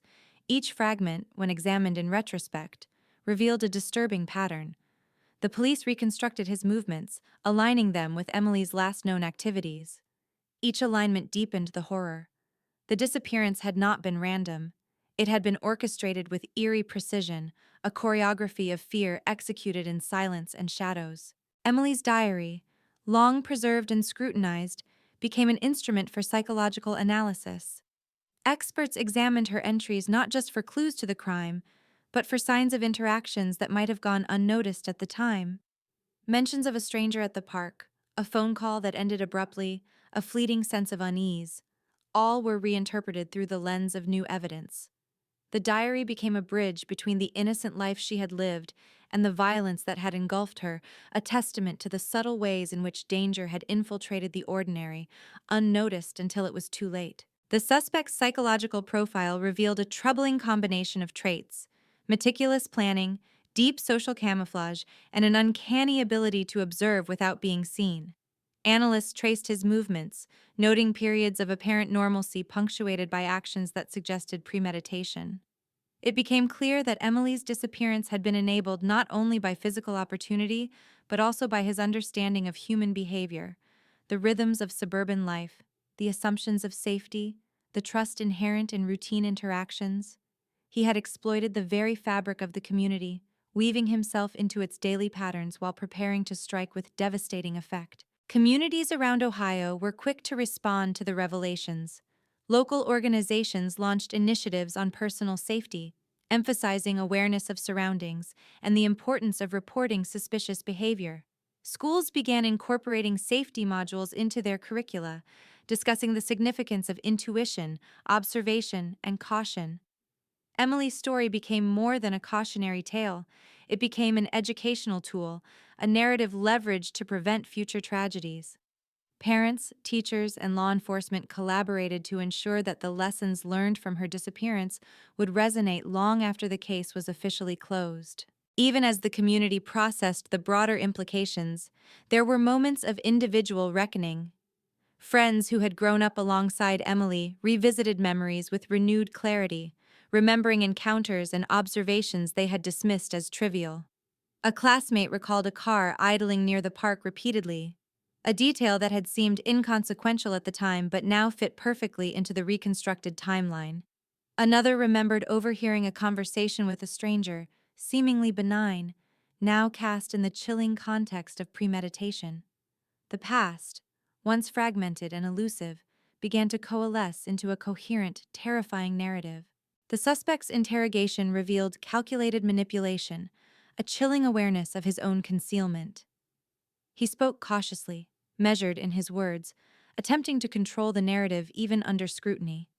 Detectives probed, pushing him to reveal details, mapping inconsistencies, cross-referencing statements with physical evidence. Each revelation, each pause, each subtle hesitation became another piece of the puzzle. It was a psychological duel as much as an investigation, a battle of wills between someone who had evaded justice for years and those determined to reconstruct the truth with precision. For the Hartman family, these developments were both necessary and excruciating. Understanding the suspect's mind offered context, but context could not replace the loss of Emily. Each detail of premeditation, each calculated step, made the reality of her absence more acute. Yet knowledge also offered a measure of empowerment, a way to grasp the incomprehensible, to channel grief into understanding. Every piece of insight, every forensic confirmation, every behavioral analysis became a thread in the tapestry of closure, fragile though it remained. The community's reaction was multifaceted. Some residents were haunted anew by the realization that the danger had existed in plain sight, masked by normalcy. Others found relief in the methodical unraveling of the mystery, a sense that the long years of uncertainty had yielded tangible results. Local news outlets covered the ongoing analysis, emphasizing both the resolution of the case and the lingering lessons it provided. Social media discussions explored timelines, shared archived photos, and debated interpretations, creating a collective reflection on a crime that had shaped the town's consciousness. In law enforcement circles, the case became a reference point for cold case methodology. Investigators highlighted the importance of preserving evidence, the potential of DNA technology, and the critical role of persistence in solving crimes long considered dormant. Training programs incorporated elements of the Hartman investigation, emphasizing attention to detail, community engagement, and the integration of behavioral analysis with forensic science. The cold case had transitioned from a source of frustration to a model of investigative diligence, demonstrating that even the most elusive crimes could yield to persistence and innovation. Yet, amid procedural triumphs, emotional echoes remained. Streets where Emily had walked, parks she had frequented, and homes that had been familiar all bore subtle imprints of memory and absence. The town, though ostensibly safe again, carried an undercurrent of vigilance, a heightened awareness of the thin line between security and vulnerability. Conversations in cafes, at bus stops, and in classrooms often returned to the events of 2001, a reminder that tragedy leaves lasting marks, not just in the lives of victims, but in the collective psyche of communities. Emily's story also catalyzed discussions about justice and closure. The legal process had confirmed guilt, yet questions lingered about how it had taken 16 years for resolution. Debates arose regarding resource allocation, investigative methods, and the balance between technological advancement and human oversight. Scholars, journalists, and law enforcement officials dissected the case, exploring the systemic factors that allowed a disappearance to remain unresolved for so long. Each analysis, each critique, reinforced the complexity of achieving justice while underscoring the perseverance required to uncover truth from shadows. Through all this, the memory of Emily Hartman remained vivid. Her life, truncated but profoundly felt, became emblematic of both vulnerability and resilience. Her diary, once a private record of adolescent musings, now served as a historical document, a lens into the life that had been interrupted. Each page, each entry, was revisited with a combination of sorrow and reverence, preserving her voice while contextualizing it within the larger narrative of loss, investigation, and eventual resolution. Even with the case technically closed, the psychological impact persisted. Victims' families, community members, and law enforcement personnel alike grappled with the lingering tension that arises from prolonged uncertainty. Dreams of resolution, once deferred, were realized, but they arrived interwoven with trauma, grief, and reflection. The town, though outwardly moving forward, carried invisible scars, and the story of Emily Hartman remained a fixture in collective memory, a cautionary tale, a testament to persistence, and a stark illustration of the ways in which ordinary life can be disrupted by extraordinary darkness. The final chapters of Part 4 coalesce around the notion that closure is rarely absolute.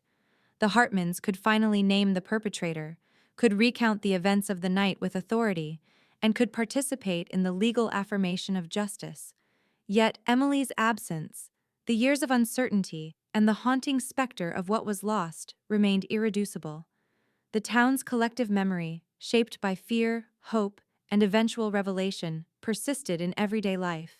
Parents, children, neighbors, and officials carried the story forward, integrating lessons learned into both personal and institutional practices. Even as the years passed, memorials, community events, and educational initiatives ensured that Emily's legacy endured. Streets bore subtle markers of remembrance, schools dedicated time to discuss safety and vigilance, and public forums addressed the enduring impact of cold cases. The emotional resonance of the investigation extended far beyond the courtroom, creating a sustained dialogue about the interplay between crime, community, and justice. Emily Hartman's story became simultaneously a warning and an inspiration, illustrating the capacity of science, persistence, and collective effort to confront even the most obfuscated acts of violence. The cold case, once dormant and forgotten, had transformed into a narrative of illumination and caution. The town had witnessed the unraveling of a long-held mystery, observed the revelation of hidden danger, and participated in the affirmation of justice. Yet beneath the procedural victories, the emotional and psychological imprint of Emily's disappearance endured. It shaped interactions, informed vigilance, and anchored the community in a shared consciousness that danger, even when unseen, could leave indelible marks on life. Even as the trial concluded and the suspect was sentenced, investigators refused to let the story rest. Cold cases, by their very nature, never fully die. Evidence, however old, can whisper secrets if one listens closely enough. Swabs from Emily's bedroom, fibers from the carpet, microscopic traces of material collected 16 years earlier, each element was re-examined, this time with technology so precise it could detect molecules invisible to the eye. Every speck of dust, every partial print, became a potential key, a tiny fragment capable of unlocking the labyrinthine mystery of her disappearance.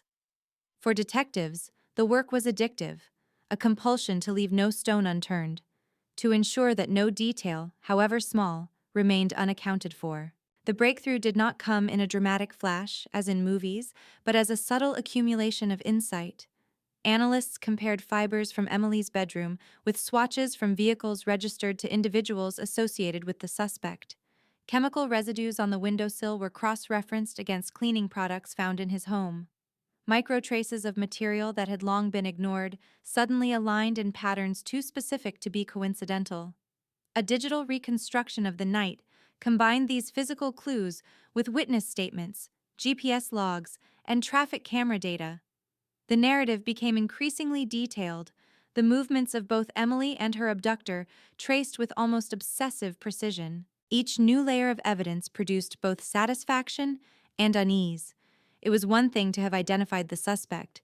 It was another to witness the mechanics of the crime reconstructed in such chilling clarity. Analysts discovered that the suspect had been in the vicinity hours before Emily vanished, timing his movements to avoid detection. He had observed, memorized, and exploited routines. When lights would go out in homes, when the streets would empty, when neighbors would be distracted. The town's ordinariness, once comforting, had been used against it.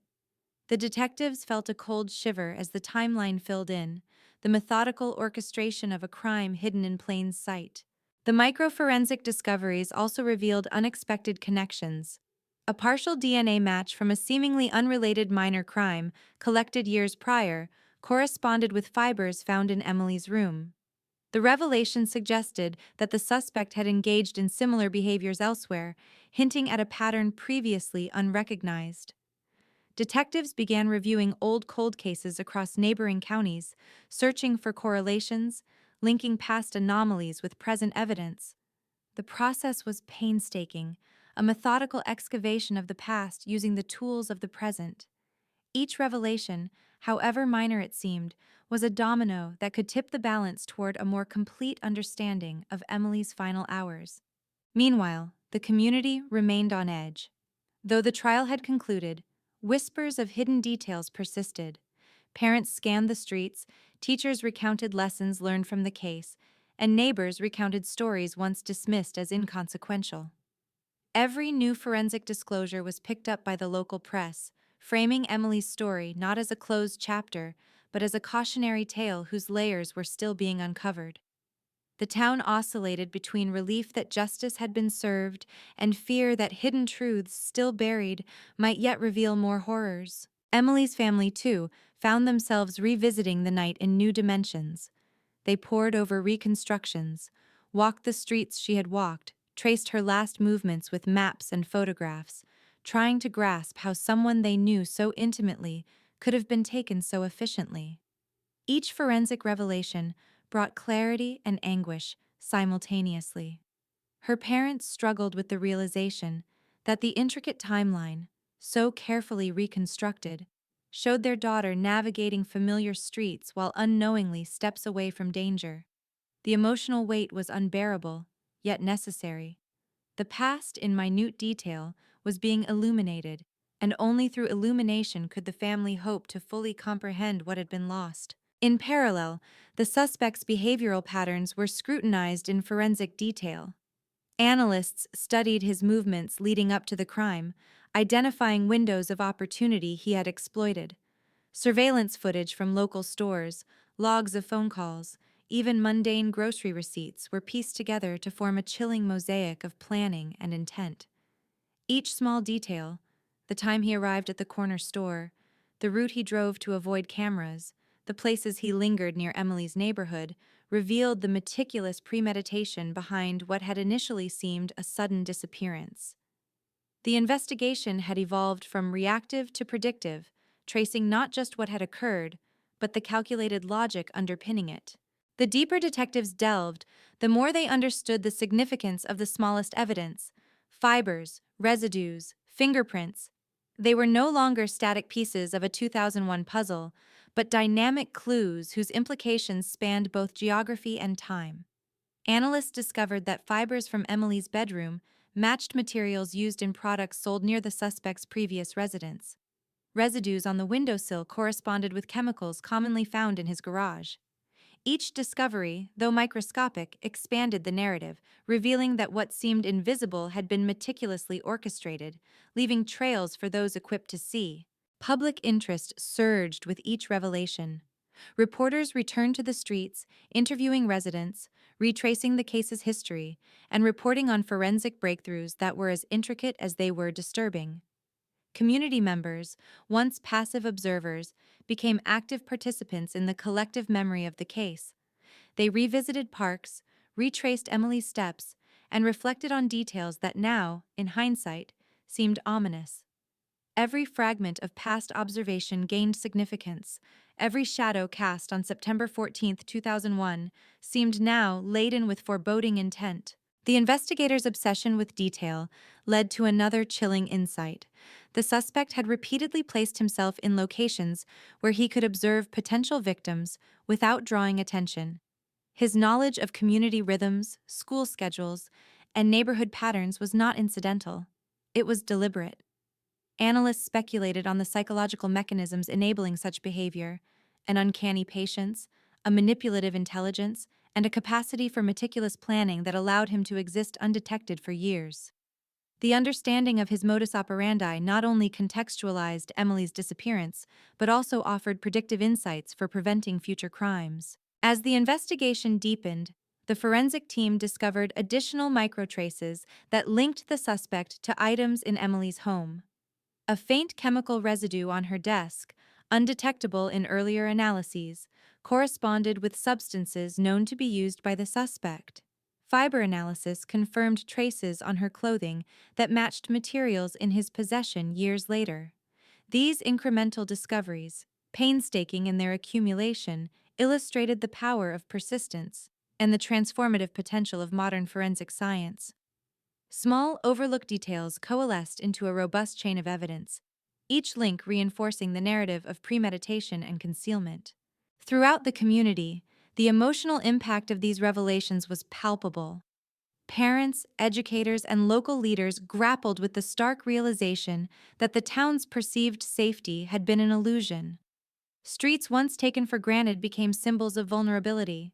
Yet amid the fear, there emerged a cautious optimism. The case demonstrated that even the most elusive crimes could be unraveled, that vigilance combined with scientific precision could restore some measure of justice. Emily's story, once a haunting void in the community's memory, now provided both warning and inspiration, a testament to persistence, science, and the refusal to allow tragedy to remain unanswered. The final stages of forensic review emphasized the importance of integrating disparate evidence streams. Digital reconstruction, behavioral analysis, chemical residues, fiber comparisons, and eyewitness testimonies were synthesized into a unified timeline.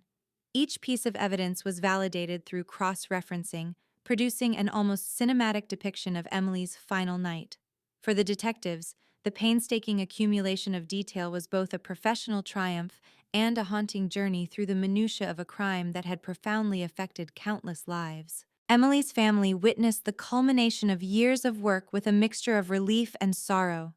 The microforensic breakthroughs, once invisible, now illuminated every step of the night she vanished. The narrative, painstakingly reconstructed, revealed not just the crime but the deliberate, calculated sequence that had made it possible. Though the absence of their daughter remained a permanent void, the clarity of understanding provided a bittersweet form of closure. They could now picture the sequence of events with certainty, reconcile the unknown with factual narrative, and begin to integrate years of grief into a story that, while tragic, was no longer fragmented by mystery. As Part 5 closes, the emphasis rests on the duality of resolution and residual trauma. The suspect had been identified, the forensic evidence confirmed, and the community could finally acknowledge the full scope of what had occurred. Yet the emotional echoes remained, woven into the town's collective consciousness, influencing daily behavior, shaping communal vigilance, and serving as a lasting testament to the fragility of perceived safety.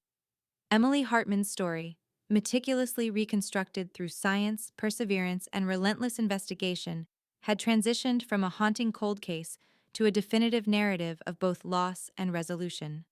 The night of September 14, 2001, replayed in painstaking detail in the minds of investigators and the Hartman family alike, reconstructed through forensic precision and the collective memory of a community that had lived under the shadow of uncertainty for 16 long years.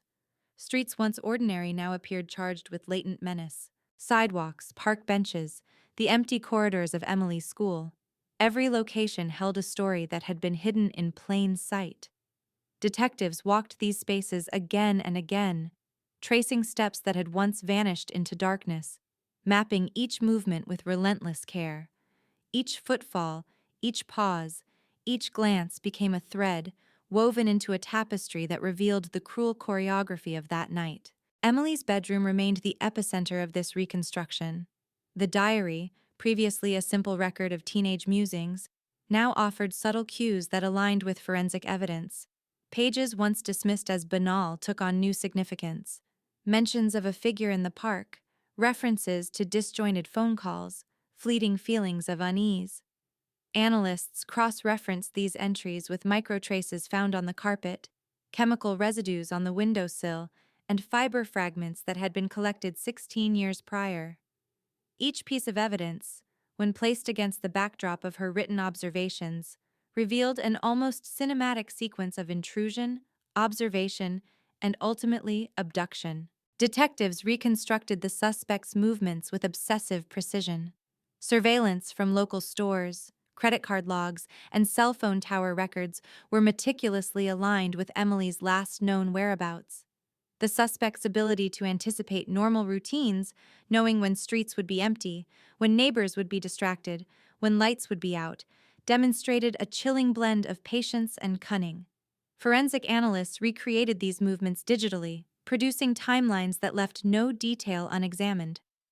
It was as if the entire town had been unwittingly cast in a live-action shadow play, with Emily as both participant and victim, her abductor choreographing every moment from behind the veil of normalcy. For the Hartman family, these reconstructions were simultaneously illuminating and devastating.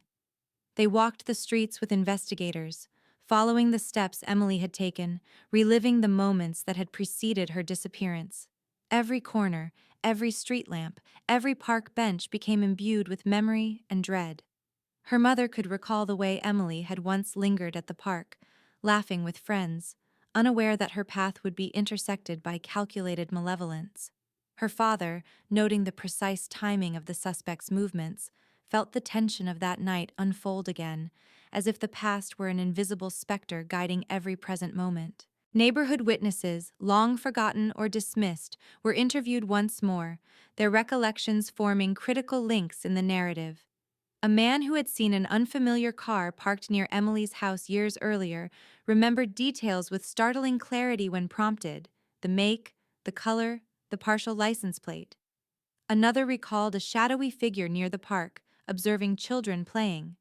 Each account, previously peripheral, now became central, weaving together a mosaic of observation and omission that illustrated the meticulous planning behind the abduction. The town itself, inadvertently, became a character in the unfolding drama, every routine providing cover, every shadow a potential witness to unseen events. The forensic team's attention to minute details transformed previously overlooked objects into pivotal evidence. A faint residue on Emily's desk matched substances the suspect had handled months before. Microscopic fibers found in her bedroom corresponded to materials used in the suspect's clothing and vehicles. Chemical traces on windows and door frames aligned with cleaning products registered in his home. Each revelation, though seemingly minor in isolation, compounded into a coherent sequence, illuminating a night once shrouded in uncertainty. The accumulation of evidence produced a cinematic clarity, transforming fragments into a narrative as vivid as it was chilling. The town's atmosphere reflected the tension of these discoveries. Local residents, many of whom had grown up alongside Emily, now moved through familiar streets with heightened awareness. Conversations in coffee shops, grocery stores, and school corridors often circled back to that night. Was there something they had missed? Had they been unwitting observers of a crime unfolding in slow motion? The revelation that the suspect had moved unseen among them for years brought a mixture of fear, relief, and fascination. Emily's story was no longer simply a cold case. It had become a lens through which the community examined its own vulnerability. Psychologists and behavioral analysts weighed in, offering insight into the mind of the perpetrator. His meticulous attention to timing, his capacity for patient surveillance, and his ability to remain unnoticed were emblematic of a criminal mind that had evolved through observation and experience. Analysts reconstructed his patterns, hypothesizing the ways he selected targets, monitored routines, and created opportunities without arousing suspicion.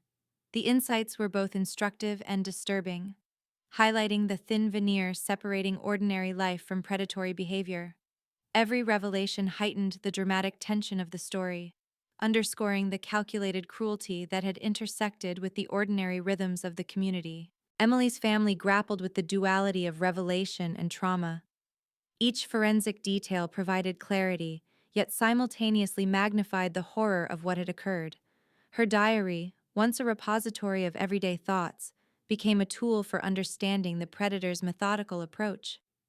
Observations of her surroundings, descriptions of fleeting anxieties, and seemingly mundane entries were now linked to evidence that revealed how her daily life had intersected with calculated danger. Understanding did not ease the pain of absence.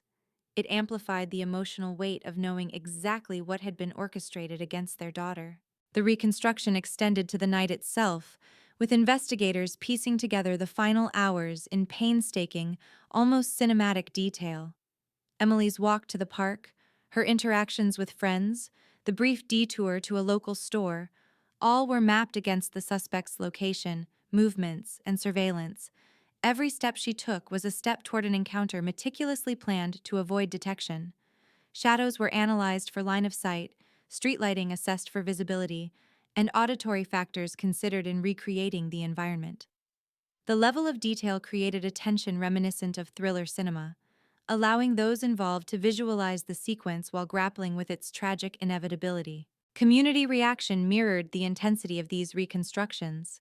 Local media covered every revelation, presenting the meticulously reconstructed timeline to residents who had once lived in ignorance of its significance. Public forums and town meetings discussed the implications, emphasizing vigilance, awareness, and the importance of reporting anomalies. Parents revisited routines, implementing new safety measures. Schools incorporated lessons on situational awareness, and neighbors strengthened communal ties. The cold case, once dormant, had become a catalyst for both communal reflection and proactive measures designed to prevent recurrence. The culmination of these forensic discoveries highlighted the transformative power of persistence. Evidence collected in 2001, once deemed inconclusive, had become pivotal through advances in analysis and meticulous review. Fibers, residues, partial prints, and diary entries combined to form a narrative that transcended the limitations of memory and time. The interplay between human observation, behavioral analysis, and forensic science demonstrated that even crimes thought unsolvable could be reconstructed, understood, and ultimately integrated into a coherent story. Emily's family bore witness to the unfolding revelations with a mix of anguish and solace. The clarity offered by the reconstructions allowed them to finally comprehend the sequence of events, bridging the gap between uncertainty and understanding. Yet the emotional residue of 16 years of absence remained. The psychological landscape of grief, resilience, and reflection became intertwined with the factual narrative, creating a complex tapestry that acknowledged both loss and insight. The final clarity was bitterly sweet, providing understanding while confirming the permanence of absence. The night's reconstruction also offered lessons beyond the immediate case. Investigators emphasized the need for community engagement, early forensic intervention, and technological integration in solving cold cases. Each small detail, once overlooked, proved critical, illustrating the necessity of preserving evidence, documenting observations, and maintaining a vigilant approach to seemingly ordinary circumstances. Emily Hartman's story became a reference point for law enforcement, educators, and community leaders, exemplifying the delicate balance between ordinary life and unforeseen danger. Even after the narrative had been reconstructed with forensic precision, the emotional echo persisted. Streets, parks, and homes bore invisible traces of memory. Community members, having internalized the lessons of observation and vigilance, remained subtly transformed. Emily's absence continued to shape behavior, influencing interactions, routines, and collective awareness. The cold case, though technically resolved, had created a lasting psychological imprint, a reminder that the consequences of tragedy extend beyond legal resolution and endure in the lived experience of communities. In the final analysis of Part 6, the story of Emily Hartman demonstrates the convergence of meticulous investigation, forensic innovation, and the indelible impact of human behavior on both crime and community. The night of her disappearance, once shrouded in mystery, had been illuminated through a synthesis of evidence, memory, and technology. Yet the emotional, psychological, and social repercussions remained, offering a nuanced perspective on the nature of closure, justice, and the enduring presence of memory in shaping communal and personal narratives. The courtroom lights dimmed, but the shadows cast by Emily Hartman's disappearance lingered far beyond its walls. The trial was over, the suspect convicted, yet the legal resolution was only one layer of an intricate aftermath. Ohio's small towns were still grappling with the ripple effects, the social tremors that a cold case of 16 years could unleash. Streets remained quieter in the evenings, parents lingered longer in doorways watching children play, neighbors greeted each other with an awareness that was both protective and anxious. The conviction offered justice, yes, but the community felt the permanence of vulnerability etched into every corner of familiar streets. Media coverage persisted long after the gavel fell. Headlines celebrated the triumph of forensic science, emphasizing the DNA breakthrough that had solved a case frozen in time. Yet beneath the celebratory reports were narratives of shock, disbelief, and reflection. Local reporters returned to the scenes of the crime, retracing Emily's steps, interviewing neighbors who had once shrugged off fleeting anomalies, and examining the forensic breakthroughs that had finally illuminated the sequence of events. The community was reminded in vivid, sometimes unsettling detail that the dangers that had once lurked invisibly among them had been real, precise, and terrifyingly close. The Hartman family faced a complex psychological landscape. Relief and sorrow coexisted in a precarious balance. They had obtained closure in one sense. The perpetrator was identified, the timeline reconstructed, justice rendered, but the absence of Emily remained a permanent, unfillable void. Each forensic revelation, each meticulous reconstruction of that night brought clarity, yet simultaneously magnified the emotional weight of the loss. The family walked through memories with detectives, revisiting the steps Emily had taken, imagining the sequences of observation and manipulation that led to her abduction. Understanding did not lessen the pain. It deepened it, entwining knowledge with grief. Public reaction was varied and visceral. Community members attended vigils, participated in forums, and engaged in discussions about vigilance, safety, and collective responsibility. Some residents found solace in the resolution, a reassurance that persistence in science could uncover truth even after decades. Others were haunted by the realization that danger had existed in plain sight, hidden within the rhythms of everyday life. Conversations in coffee shops, grocery stores, and school halls frequently returned to the events of that September night, as if the community collectively replayed the crime to comprehend its full scope. Every detail of the investigation became a touchstone for communal reflection, a reminder of fragility and the stakes of attention. The media continued to emphasize the scientific dimension of the case.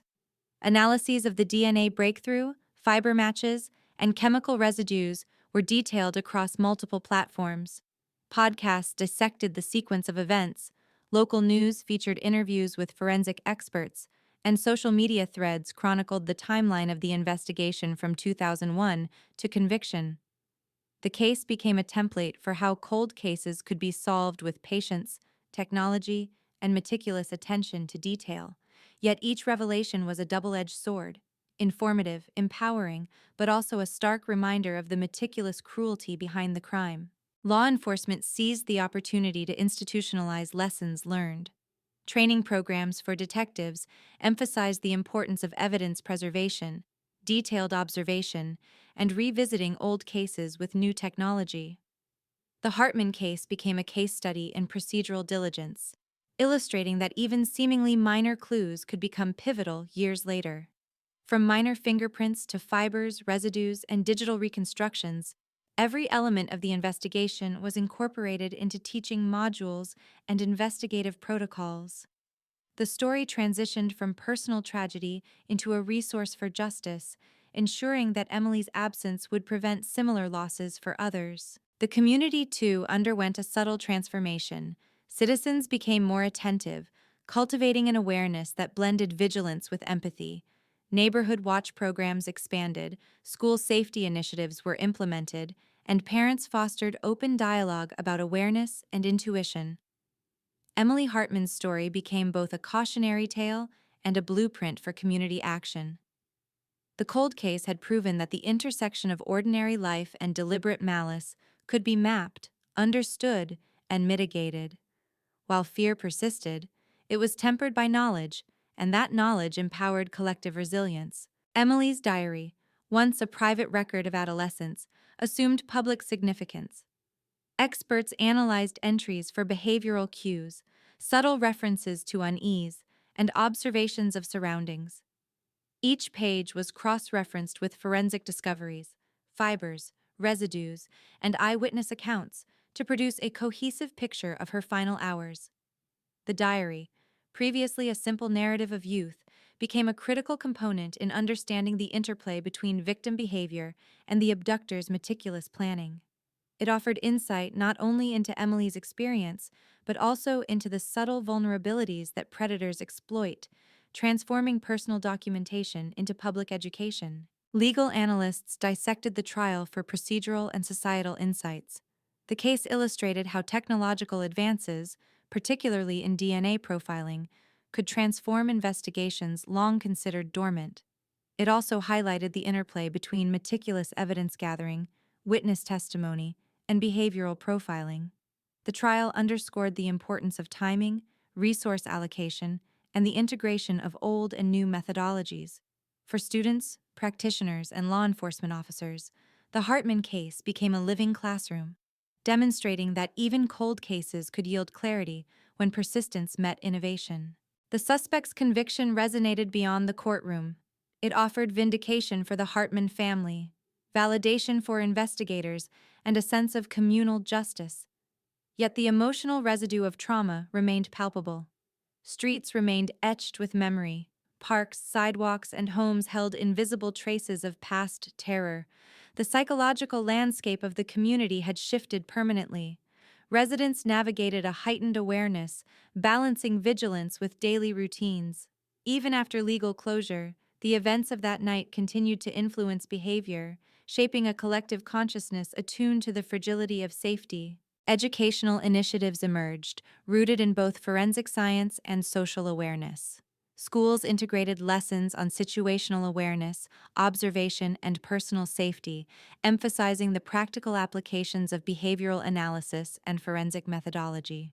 Community centers hosted workshops detailing the importance of reporting anomalies, understanding subtle behavioral cues, and supporting law enforcement in long-term investigations. Emily Hartman's story became a catalyst for sustained communal education, transforming tragedy into preventative insight. The psychological profile of the suspect continued to inform public understanding. Behavioral analysts emphasized the calculated patience, manipulative intelligence, and meticulous observation that had enabled him to operate undetected for years.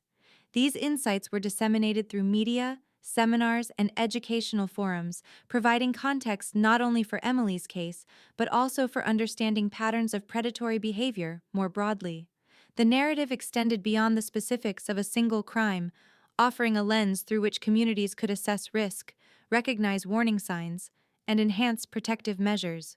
The Hartman family, while confronted daily by the absence of Emily, found solace in the clarity provided by forensic reconstruction and legal resolution.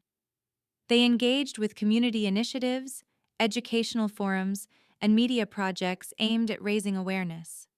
Their participation transformed personal grief into proactive influence, ensuring that Emily's story continued to protect and educate others.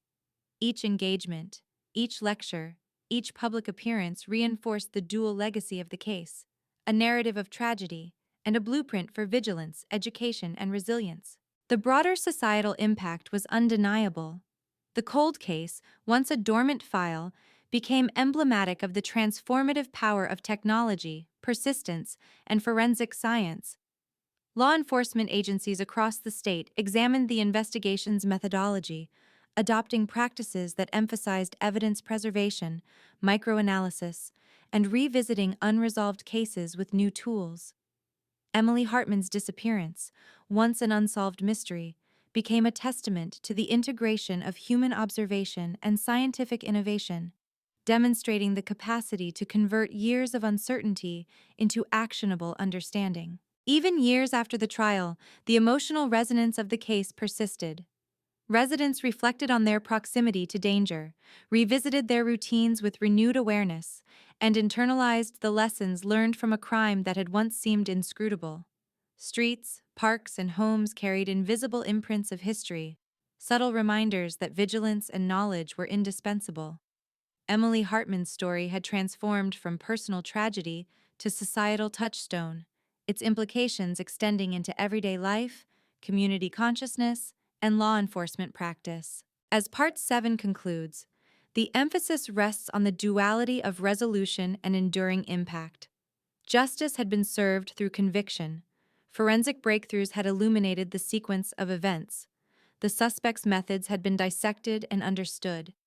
Yet the psychological, social, and emotional echoes of the cold case continued to shape the town.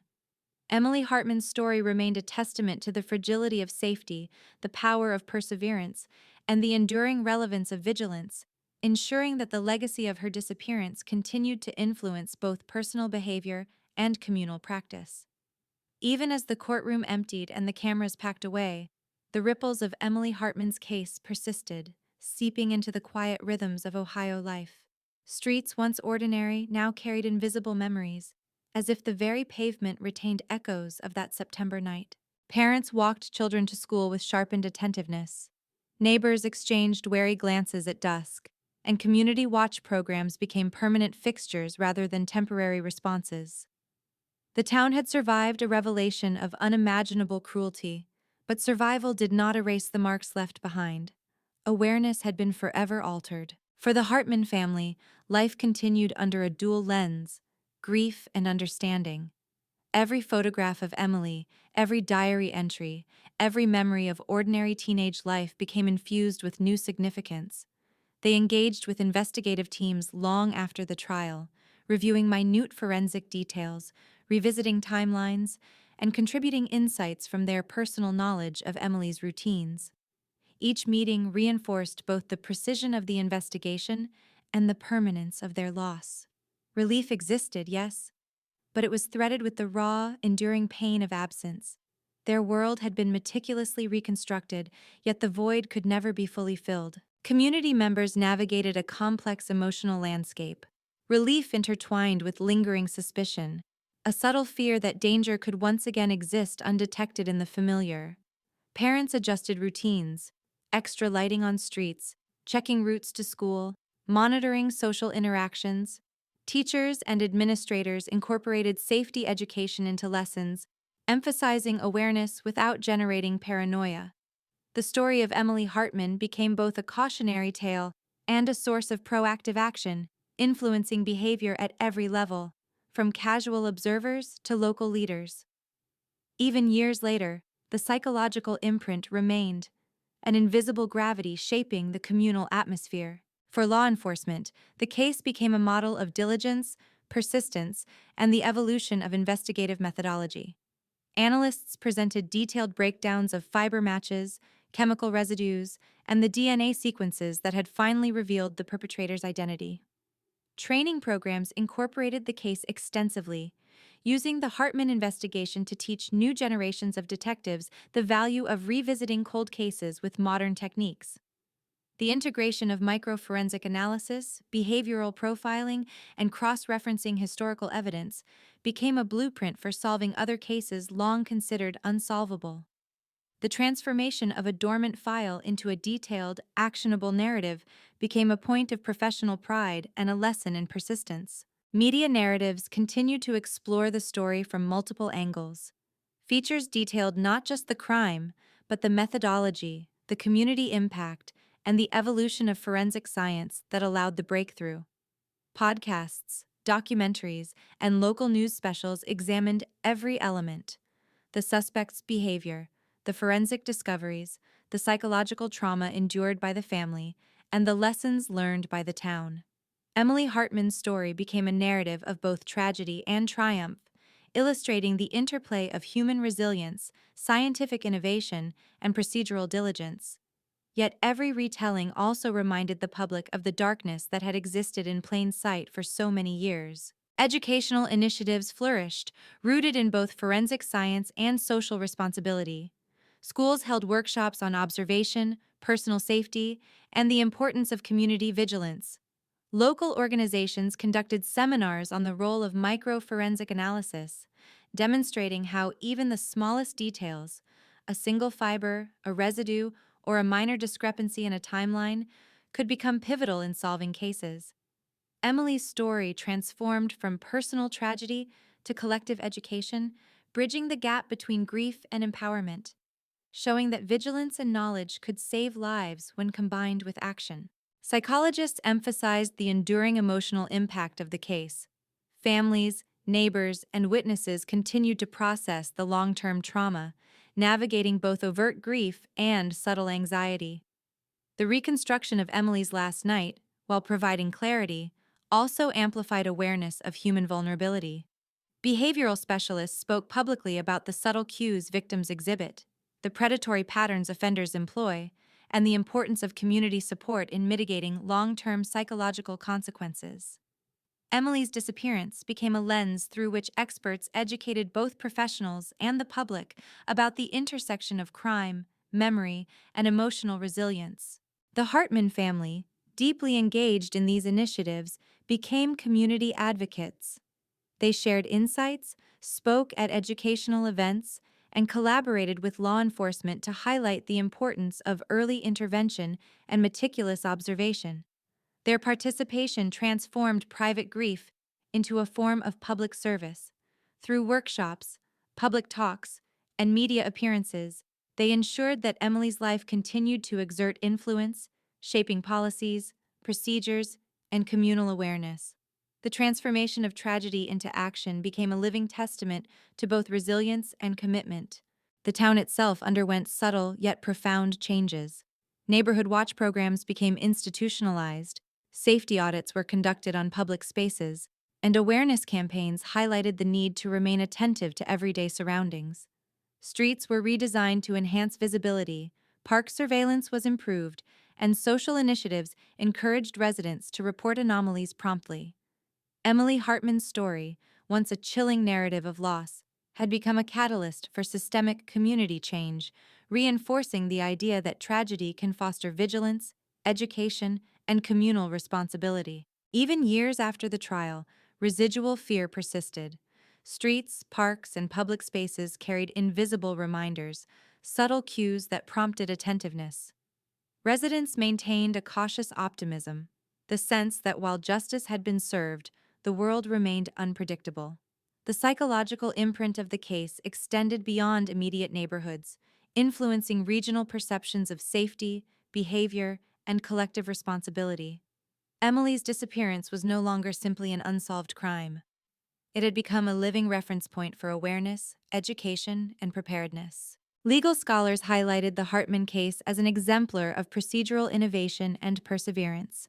The integration of historical evidence with modern forensic technology demonstrated that even long-dormant cases could yield resolution.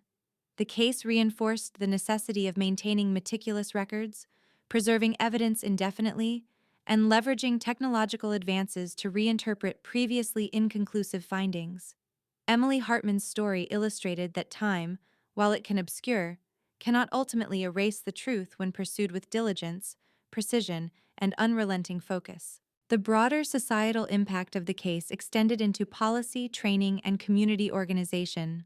Law enforcement agencies adopted best practices derived from the investigation, integrating them into protocols for cold case management, forensic preservation, and behavioral analysis. Public awareness campaigns emphasized situational awareness, the significance of subtle cues, and the necessity of community vigilance. Emily's story, reconstructed with painstaking detail, became both an instructional and cautionary narrative, influencing professional practice and everyday behavior alike. The emotional resonance remained strongest for those most intimately affected. The Hartman family, though supported by community engagement and systemic change, continued to navigate the void left by Emily's absence. Each forensic breakthrough, each educational initiative, and each public discussion reinforced both their understanding and their grief. They bore witness to the transformative impact of the investigation, yet the personal ache of loss remained. Closure, in this sense, was partial, a reconciliation of justice with the unfillable absence of a loved one. The town's collective memory evolved. Public spaces, once neutral, became imbued with significance. Sidewalks, parks, and streets were traversed with attentiveness born of experience. Residents integrated lessons from the case into daily life, balancing awareness with normalcy. Emily Hartman's story became part of the communal narrative, a touchstone for vigilance, education, and reflection. The cold case, once dormant and hidden, had transformed into a living influence on both behavior and consciousness, shaping perceptions of safety, responsibility, and the fragility of ordinary life. Even as the years passed, the legacy of the case endured in nuanced ways. Forensic innovations inspired by the investigation advanced criminal science. Community initiatives built structures of vigilance and support. Educational programs instilled awareness in new generations. Emily Hartman's life, though tragically cut short, catalyzed change, fostering understanding, resilience, and preparedness in ways that transcended her absence. The town, the family, and the wider region continued to bear the emotional and practical imprints of a crime that had once seemed unsolvable, demonstrating the enduring power of perseverance, science, and communal response. As Part 8 concludes, the narrative underscores the duality of legacy, the resolution of a crime, and the persistent echoes of human experience. Justice had been achieved, forensic breakthroughs had illuminated the sequence of events, and the perpetrator had been held accountable. Yet the emotional, social, and educational repercussions continued to reverberate. Emily Hartman's story, reconstructed and understood, had transcended its initial tragedy to become a blueprint for awareness, community action, and the enduring importance of vigilance in safeguarding ordinary life. Even after years of painstaking investigation, the final pieces of the puzzle fell into place through what seemed like happenstance, yet was in truth the product of relentless forensic diligence. Tiny fibers, once dismissed as background noise, aligned perfectly with materials in the suspect's personal effects. Chemical residues, almost imperceptible, were traced to cleaning products purchased years prior. DNA traces, stored in vials collected during initial sweeps of Emily's room, were finally analyzed with cutting-edge technology that could identify minute degradation products previously undetectable. Each minute discovery, unremarkable in isolation, combined into a chain of evidence that left no room for doubt, a cinematic unveiling of truth that had been concealed for 16 long years. Detectives cross-referenced these findings with cold case files from neighboring counties. Patterns emerged: partial fingerprints from unsolved burglaries, fibers matching clothing seized from other minor incidents, and anomalies in surveillance footage that now aligned chronologically with the suspect's known movements. These connections were subtle, almost invisible to all but the most meticulous analysts, yet they confirmed a network of behavior previously unrecognized.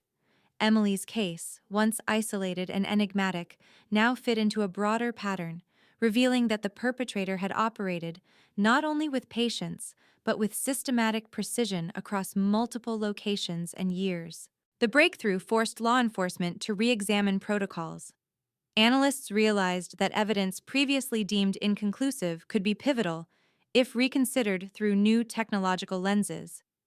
Microforensic analysis, once an adjunct to traditional investigation, became central. Fibers, residues, partial prints, and minuscule DNA fragments were no longer background noise. They were the story itself.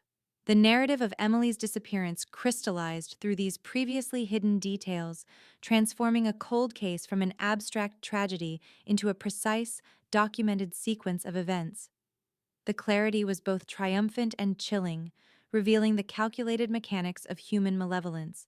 For the Hartman family, the final forensic resolution was overwhelming. After years of uncertainty, they could now visualize, with unprecedented accuracy, the sequence of that fateful night.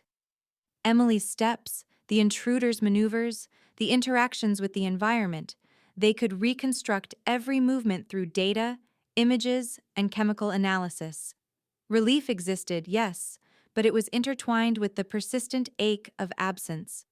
Knowledge provided closure, but it also confirmed the meticulousness of the crime and the deliberate patience of the perpetrator. Their daughter had been observed, manipulated, and abducted with terrifying calculation, and now the truth could not be ignored. The forensic revelation reverberated throughout the investigative community. Other cold cases were re-examined with fresh eyes, inspired by the meticulous approach applied to Emily's disappearance. Analysts emphasized the value of revisiting old evidence with new technology, underscoring that no trace was truly insignificant. Every fiber, residue, or partial print could potentially be the linchpin in resolving a long-dormant case. The Hartman investigation became a benchmark for methodology, demonstrating how patience, precision, and cross-disciplinary expertise could illuminate truths hidden for decades. Community reactions oscillated between relief and renewed unease. While the resolution provided validation that justice had been achieved, residents were confronted with the chilling realization of how meticulously a predator had exploited their everyday routines. Streets, parks, and public spaces were once again analyzed in light of the final revelations, and conversations returned to subtle anomalies that, in hindsight, were now horrifyingly significant. Fear and education intertwined. The narrative underscored vulnerability, but also demonstrated the power of vigilance, knowledge, and collective action. Emily's diary, revisited in light of the final forensic breakthroughs, assumed new layers of significance. Minor observations once overlooked were now critical indicators of both environmental awareness and predator activity. Entries referencing fleeting unease, a stranger in the park, or sudden interruptions in routine became corroborated by forensic evidence. The diary transformed into a central piece of the narrative, a bridge connecting lived experience with microscopic data. It provided the family, investigators, and the community with a visceral sense of Emily's perspective, grounding the abstract forensic revelations in human reality. The suspect's behavioral profile was further refined. Analysts highlighted his combination of meticulous observation, patience, and opportunistic timing. The links between multiple minor incidents, once considered isolated, revealed a calculated methodology, patterns of surveillance, selection of locations, and manipulation of ordinary routines. This comprehensive profile became essential not only for the Hartman case, but for broader law enforcement strategy, offering predictive insights into the behavior of similar offenders.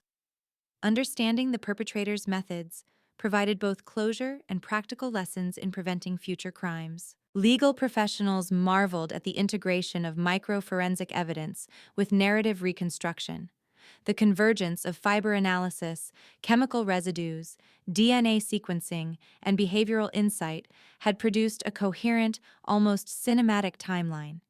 The case exemplified how cold cases could be resolved not through luck or anecdote, but through systematic accumulation and synthesis of diverse evidence streams.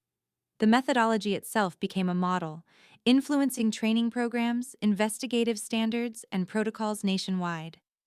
Emily Hartman's disappearance, once shrouded in mystery, had catalyzed a transformation in investigative philosophy. The Hartman family confronted the emotional aftermath with a mix of resilience and vulnerability.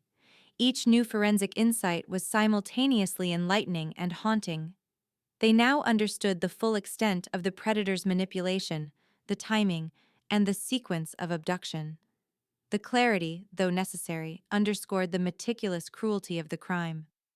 Their grief persisted, but it was tempered by the knowledge that justice had been achieved, that every trace had been accounted for, and that Emily's life, though tragically short, had contributed to a larger understanding of criminal behavior and communal safety. Educational programs and community initiatives amplified these lessons. Schools implemented modules on situational awareness, observational skills, and personal safety. Neighborhood associations developed monitoring strategies, integrating lessons from the Hartman investigation. Workshops and seminars detailed the critical importance of microforensic preservation and cross-disciplinary investigative approaches. Emily's story evolved from personal tragedy to collective educational experience, shaping behavior, policy, and communal vigilance. The narrative, reconstructed with painstaking care, offered a roadmap for resilience and prevention. Psychologists continued to assess the long-term impact on the Hartman family and the broader community. The reconstruction of the crime sequence, while providing closure, also reinforced the necessity of processing trauma. Workshops on grief, resilience, and community support were developed, emphasizing the integration of understanding and emotional health. Emily's story became a case study not only in criminal methodology, but in the psychological consequences of prolonged uncertainty, illustrating how closure can coexist with enduring emotional impact. Media outlets, reflecting on the final forensic breakthroughs, highlighted both the technical and human dimensions of the case. Feature articles, television specials, and podcasts examined the intricate network of evidence, the community's response, and the evolution of investigative techniques. Emily Hartman's story became emblematic of the intersection of science, persistence, and human resilience. Each retelling reinforced the narrative's educational, emotional, and practical significance, illustrating how tragedy, when meticulously understood, can inform both policy and personal vigilance. The community continued to adapt. Streets were better lit, local parks monitored, and neighborhood watch programs institutionalized. Residents practiced heightened awareness, balancing vigilance with daily routines. The narrative of Emily Hartman, reconstructed through the painstaking work of forensic science and investigative diligence, became an integral part of communal consciousness. The town's behavior, memory, and policy were all subtly reshaped, demonstrating the enduring influence of a single cold case on broader social practices. The final forensic breakthroughs also linked Emily's case to other minor incidents previously unconnected. Partial DNA matches, trace fibers, and behavioral patterns revealed correlations across multiple jurisdictions. Law enforcement agencies coordinated to examine these links, identifying opportunities for preemptive action and early intervention. Emily Hartman's disappearance, while profoundly personal in its immediate impact, had catalyzed broader investigative strategies, illustrating the expansive implications of meticulous cold case resolution. For the Hartman family, witnessing the culmination of these discoveries was both empowering and heartbreaking. Each connection, each forensic revelation, provided clarity and validation, yet the absence of Emily remained unaltered. The knowledge of the meticulous orchestration behind her abduction reinforced both grief and admiration for the investigative process.